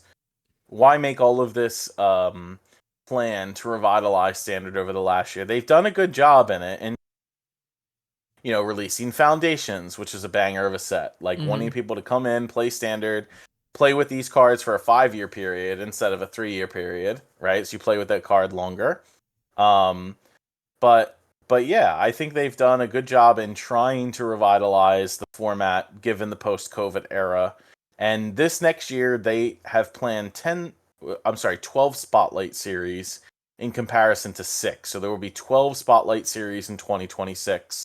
I think they have to announce all of the dates and locations still. I think they've only given us a few so far. So I have to imagine by MagicCon Atlanta in a couple weeks, they will talk about all of the organized play announcements, and they will talk about the locations for all of those events and stuff like that. But I also disagree with the opinion that, the only thing that matters to WotC is money. WotC is not Hasbro.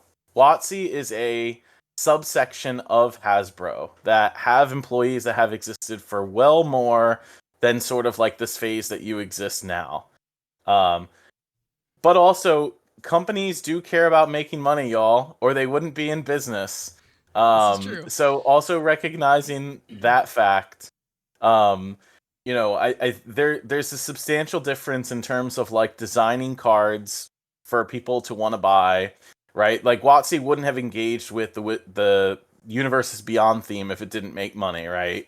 I think that's very clear in like any game that is doing partnerships with other IPs, right? One of the reasons Fortnite, for example, is so popular is because it does different partnerships with different IPs that hopefully bring new people into the game. So like if that succeeds in that type of a game that obviously has a much like younger audience and, probably as large, if not larger of an audience, why wouldn't it work in a Magic game, right? And that's why I tell people to not shit on Universes Beyond, right? Don't yuck somebody else's yum. Just because you don't like it doesn't mean somebody else doesn't like it. Right. And the fact is, Universes Beyond products have brought more people to Magic. than literally any other set ever. So Yeah. it works, and yes, it sells packs and makes money, but at the same time, you know, it's the same time, if you are sacrificing that for developing like a playable standard format, which is your bread and butter, especially on Arena, your digital platform, yeah, that's got to be like taken into consideration. But I think Yeah. the people who are working on play design are not concerned with something that's making money as they are opposed to making a format that is stable or trying to make something that's stable. Yeah. My hope is that their takeaway from Final Fantasy was we can make a ton of money if we put beloved IPs and beloved characters on Magic cards. Not we can sell packs if we push power levels to the moon. Yeah. I really hope that they identify that, because the reality is they could have put a number of safety valves on Vivi and that card would still be beloved and a lot of people would still chase it. It just wouldn't have ruined standard. Like, make it a tap ability, give it prowess instead of counters. Like, you know, they could have done so many things that somehow make it uncompatible with Cauldron. Like, make it a trigger or something. Like, and all of a sudden, like, we're having a very different conversation. And but also and at the same I don't time, know that the sales numbers would have been significantly different. You know, no, not at all. You know, so two things really quick. One, you know, those cards could have done, using Final Fantasy as the example, right? Because it's the best-selling set of Magic of all time. Okay. Number one, they said very clearly on the weekly MTG stream. I don't know if this applied just to Final Fantasy or will be applied to any non-Magic IP going forward. They said very clearly that when they worked with the Final Fantasy set, that after the cards came out of play design, they shared those cards with Square Enix, so Square Enix could identify whether or not these cards were flavorful enough for the Final Fantasy characters, right? In fact, they referenced specifically changing one of Cloud's cards to make Cloud more Final Fantasy-esque, or something that, of course, the card is Final Fantasy, but making it more flavorful to the game that Cloud was representing, right? They said that very clear, which means that Square Enix, as a company, had a hand in changing the way some of the cards looked. I'm not saying that applied to Vivi at all, because Square Enix isn't gonna like maybe make an idea that makes a card more like broken than it is, but I can tell you that Vivi did not look the way that it does now when it first came out of play design, right? That something changed along the way, as occurs with most of the cards that come out of play design. But also, I don't think there would have been any necessarily price difference on access to the Final Fantasy cards. Those Final Fantasy cards could have all been bulk, and Final Fantasy would have still been the best-selling set of all time. Just for the collective perspective. Again, the same thing is going to occur with Spider-Man and then Avatar. And then, you know, let's say 2026, they announce, hey, we've got 3 more Universes Beyond products that are coming to Standard. They are... yes, I am trolling, I guess. But yeah, they... in terms of Big D's comment in chat, sorry, YouTubers, but we're looking at live chat when this is we know it's happening. pronounced Square Enix, but you know, but a little bit of trolling is fun. Yeah, anyway, yeah. But that's what I mean when I'm talking about it. Like, those packs, the Final Fantasy set, would have sold, period. They don't need a broken card to drive sales in a Universes Beyond set, right? Like, period. They don't. No. You know, the reason those Commander decks sold for infinite money when they were first released, the collector's edition of those Final Fantasy Commander decks sell for infinite money, is for this simple fact that it's a Final Fantasy IP. Not whether or not the cards are effective in those formats. So look at it from that perspective. If the IP, they already know that the IP is going to sell them packs. They don't have to do much work in terms of making broken cards. And for what it's worth, based on the Spider-Man previews that we have went over already, and in previous podcast episodes, those cards aren't as broken as some of the Final Fantasy cards are from a simple, like, card evaluation scenario.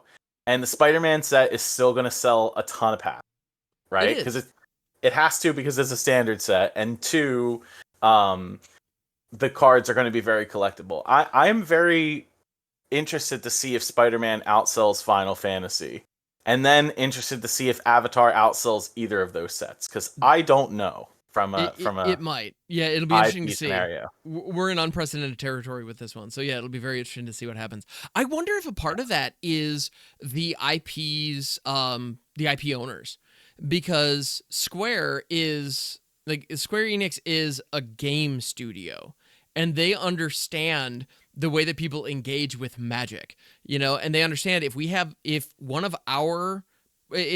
element of our property is incredibly powerful, people are going to be playing with it for longer, and it will have a longer impact and longer visibility and longer presence in the consciousness of Magic players. Like Vivi is a card that is going to be in Commander forever, and there will be players who are playing it forever. As long as people are playing Magic, someone is going to be playing that card because it's pushed to the moon. It is going to be people's favorite commanders immediately, and it just is what it is. And Square understands that. And I bet they might have pushed for that a little bit. They might have been like, okay, could we make it a little stronger? Could we make it a little bit more, a little flashier? And they might have been willing to give those notes and kind of push for that. I don't know. I wasn't in those conversations. I'm just kind of spitballing here. But with Marvel, does Marvel Studios, does Disney necessarily have the kind of folks in the boardroom who are giving those notes who have that kind of forethought? Maybe not. Like, maybe they didn't have mechanic notes necessarily, or at least not power level notes, maybe, I don't know. I mean, we also know that we're getting Marvel sets over the next 3 years that will be placed into standard, right? Spider-Man is just the first set, right? They announced that a while ago. Oh yeah. But when they first announced it, and I remember the trailer they showed with like Captain America's shield and Thor's hammer, right? Even though we already have Mjolnir was in Assassin's Creed, so curious to see what happens there. Right. But they announced that a while ago, right? And so that partnership, and presumably considering how it's coming to Arena but not in the Marvel names because they didn't buy the digital rights or whatever, who knows? And it's into the Omen paths or whatever you want to call it. Though they already know that you're making bank off of the IP, like period. Like look at San Diego Comic-Con. They come out with a bunch of toys that you can buy that have promo Magic cards in them. I have never seen that. I've seen like Magic comic books in the past that came with like a promo card if you bought the Magic comic, right? But they came out with a whole line of Spider-Man toys for this set that you could buy on like Amazon or whatever. Or I don't even know if the pre-order sold out or not, but a lot of them got picked up real quick when they first went out for pre-order. So like they know what they're doing, right? They know that the cards don't even have to be good. I'm not calling the cards in the Spider-Man set trash, but just put good comic book art, and like Big D the Villain is saying in chat, people are going to be putting their Spider-Man cards right next to their graded comic books. Especially for the cards that the artwork are out of some of the iconic issues of those comic books. It's just 100%. Yeah. It's happening. It is happening. Yeah, and honestly, I'm hopeful that the kind of stuff that we're seeing, like, one of the, we were talking about, Norman Osborn was kind of the card that I think really caught our eye from the standard viability perspective. Yeah. This isn't broken. This isn't Vivi. Like, literally Silent Hall Creeper was the, like, this looks like an upgraded Silent Hall Creeper. And that's a decent card that doesn't really see meaningful play right now. If this is the strongest standard card that comes out of Spider-Man, great. Like, this is a playable, good card that is going to be cool, that is going to appease fans, that I don't think is going to fundamentally break the format. It'll see play, but I don't think it's going to crash the game the way that Vivi has, No, but is very good along the side of the same cards in the Vivi deck. Right. Oh my, well, there's that. Yeah. So just thinking about it in that regards, let's say you eliminated Vivi out of the format and you put Norman Osborn in that deck alongside of, like I said, FOMO, Terza, Steam Core Scholar, Prof's Memory. This card is much more dealable, right? Because you don't have the sense of Cauldron that cares about Vivi going to the graveyard. Yeah. But this unblockable creature that deals combat damage, connives, and flips to a really good side is a very good combination of the same types of Izzet cards. Absolutely. Yeah, but Yeah. yeah, this card is not the same as Vivi. That Right. has an ability that you can't interact with. I mean, at least, man, you could respond to Norman Osborn's transform ability. You can't respond to Vivi's mana ability. Nope. Which is why it's a design mistake. Right. So yeah, I mean, Norman Osborn over Vivi every day of the week. All But day. I just want to address something because I see a comment in chat about how they're not going to ban Vivi because Square won't let them. Y'all remember the One Ring in Lord of the Rings and how we were saying for a long time that they would never ban the One Ring out of the format it was legal in, and the card was broken? Well, guess what happened to the One Ring? They printed a serialized 1/1 One Ring that's worth more than $2 million at Post Malone. It was the case card out of Lord of the Rings. Highest single ever to be purchased. The highest the highest monetary value on a single Magic card ever is this card. And I agree that it overstayed its time in the modern format, right? 100%. I agree. I agree that it took too long, but it happened. And I would hope that they choose to take action against Vivi before they let this happen again. There is a substantial difference between Vivi and the One Ring. One, that Vivi was printed into a standard set. Two, there was no serialized special version of Vivi. They left that to the Chocobos in terms of like the special version of the card that they wanted to feature in Final Fantasy. So I would hope that they do the right thing this time and not wait so long before taking action. I mean, granted, at the time, Modern had way more problems than just the One Ring in it. But if they did it with the iconic card of Lord of the Rings, they certainly can do it with an iconic card from Final Fantasy. Yeah. And I don't think it's out of the realm of possibility. I'm inclined to agree with that. And I also, I understand the Square probably wouldn't be super stoked on the visibility and kind of the optics of that. But at the end of the day, we're talking about a single format. It's only one format. Right. And it's one of those where you could even do fun spins on it, where it's like Vivi was just, Final Fantasy is too strong, Magic couldn't handle it. I don't know. You could, there are ways. I don't think that at the end of the day, if the business is suffering because of that card being illegal, I think everyone understands that you need to do something about it. But I don't feel like the optics would be bad enough for Square to.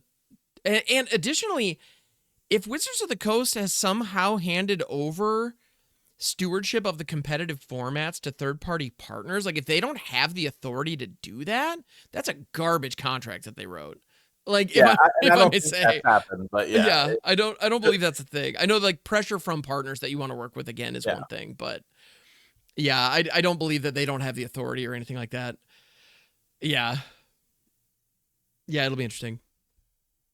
And the numbers are it's undeniable. It's just undeniable at this point. It's yeah. So this has been your VV 20 minutes. Yes. Yeah, Carlo, as always, thanks for the breakdown and helping to kind of unpack that, because it's definitely we're in a weird, unprecedented time, and this is interesting to see. So yeah. Well, I don't even know that it's an unprecedented time. It's having us experience this stuff again. And I'm not talking before rotation. I'm talking about this has happened before in Magic, and it's you think we'd learn from the first time to not do this. The fact that you evoked Splinter Twin. It's so for all of us who weren't here when Splinter Twin was around, it's oh, what was it like? Oh, it was like this. Got it. Yeah, that does suck. You guys are yeah. Fair point. Oh. I'm hoping they do something soon, but like I said a little while ago, in case you were just joining us, I don't anticipate them to take any action, especially emergency action, until after October 6th, which is the end of the current RCQ season that is in progress. that makes sense from a competitive standpoint in paper, where they don't want to ruin the RCQ season like they have in the past under a previous modern RCQ season. So, am I upset that they won't do something immediately? Yes. Do I understand that they wouldn't do something until after the current RCQ season? Also, yes. Does it mean that their numbers in terms of playability on their digital platforms is going to be less until Spider-Man releases in a couple weeks? Also, yes, because then everybody will flock back to those platforms once the new set enters, even though it's into the open paths rather than Spider-Man. But people will come to those go to those platforms. Yeah, absolutely. Very cool. Before the next Spotlight series, yes. So Baltimore is the next standard Spotlight series, and that is towards the end of October.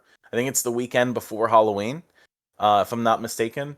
And October 6th, at the beginning of the month, would be the end of the first RCQ season. So it would be before the next Spotlight series and before the next RCQ season officially starts. Very cool. Yeah. Awesome. Well, I mean, that definitely covers all that I was kind of hoping to cover today, and a fair bit more. So thank you for that. Yeah, thanks for joining me on stream today. Was there anything else that we wanted to touch on, or anything you want to let folks know about before we bring it in for a landing, as far as the podcast is concerned? Don't worry, live stream folks. I'm not going anywhere. Just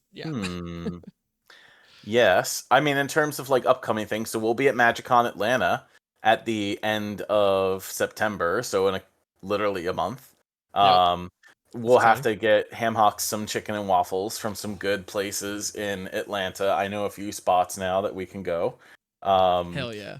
So yeah, we can certainly experience that. Hamhocks have to take you to the Yard. Yes.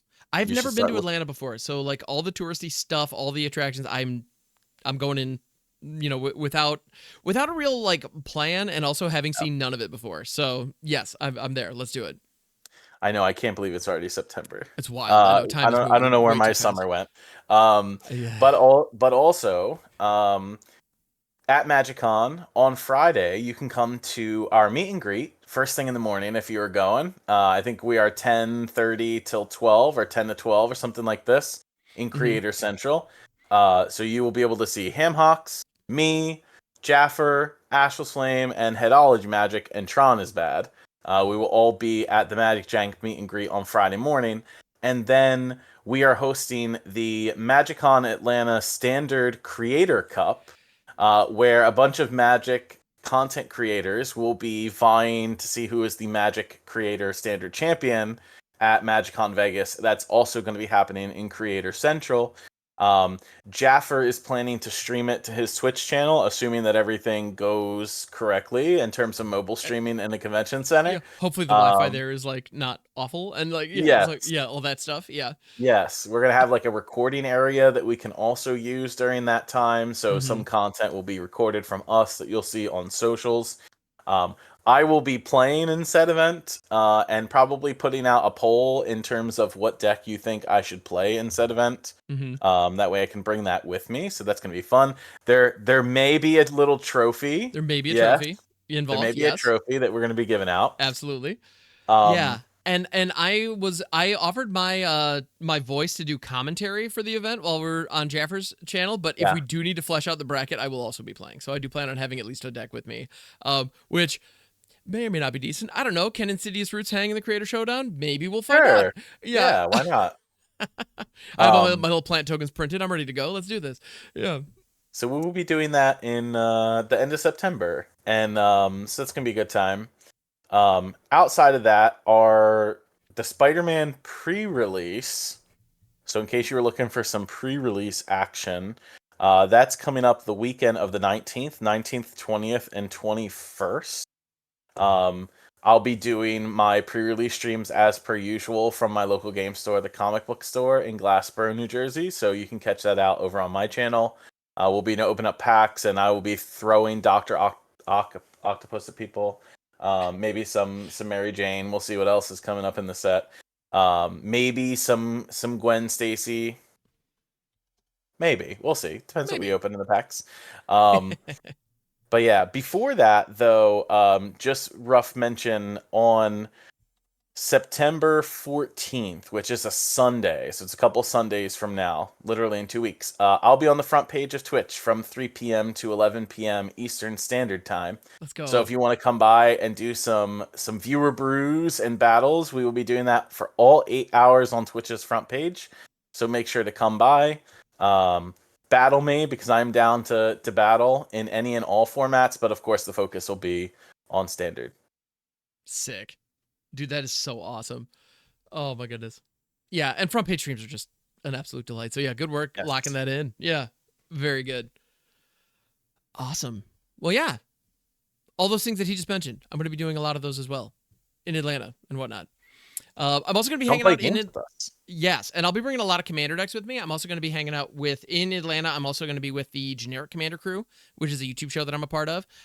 Generic Commander on YouTube. It's literally exactly what it sounds like. It's for dudes playing commander, but it's a lot of fun. So yeah, if you want to, if you want to hear more of this voice yapping at you, making dirty jokes while playing cards, that is the thing over there. It's a lot of fun. Yeah. So yeah, very good. But yeah, so thank you everybody for tuning in. Thank you for hanging out, and live stream folks. Appreciate you, hanging out as we kind of divert from the usual plan here on the channel and bring some folks on. And Carlo, again, thank you for suggesting this. This was a very cool opportunity. Very much enjoyed it. And who knows, maybe maybe this will become a tradition for holidays when you guys have the day off work. Maybe we can make this a thing, because I had a great time. Yeah, this is great. Awesome. Well, yeah. So thank you, everybody. We appreciate you. We'll be back next week to chat more Spider-Man spoilers, because that's for sure going to happen, and probably touch on the standard meta some more, because we always go there in the end of the day, because we have thoughts and it's fun to discuss. So yeah. All right, everybody. We'll catch you on the next one. Take it easy. Later. Later.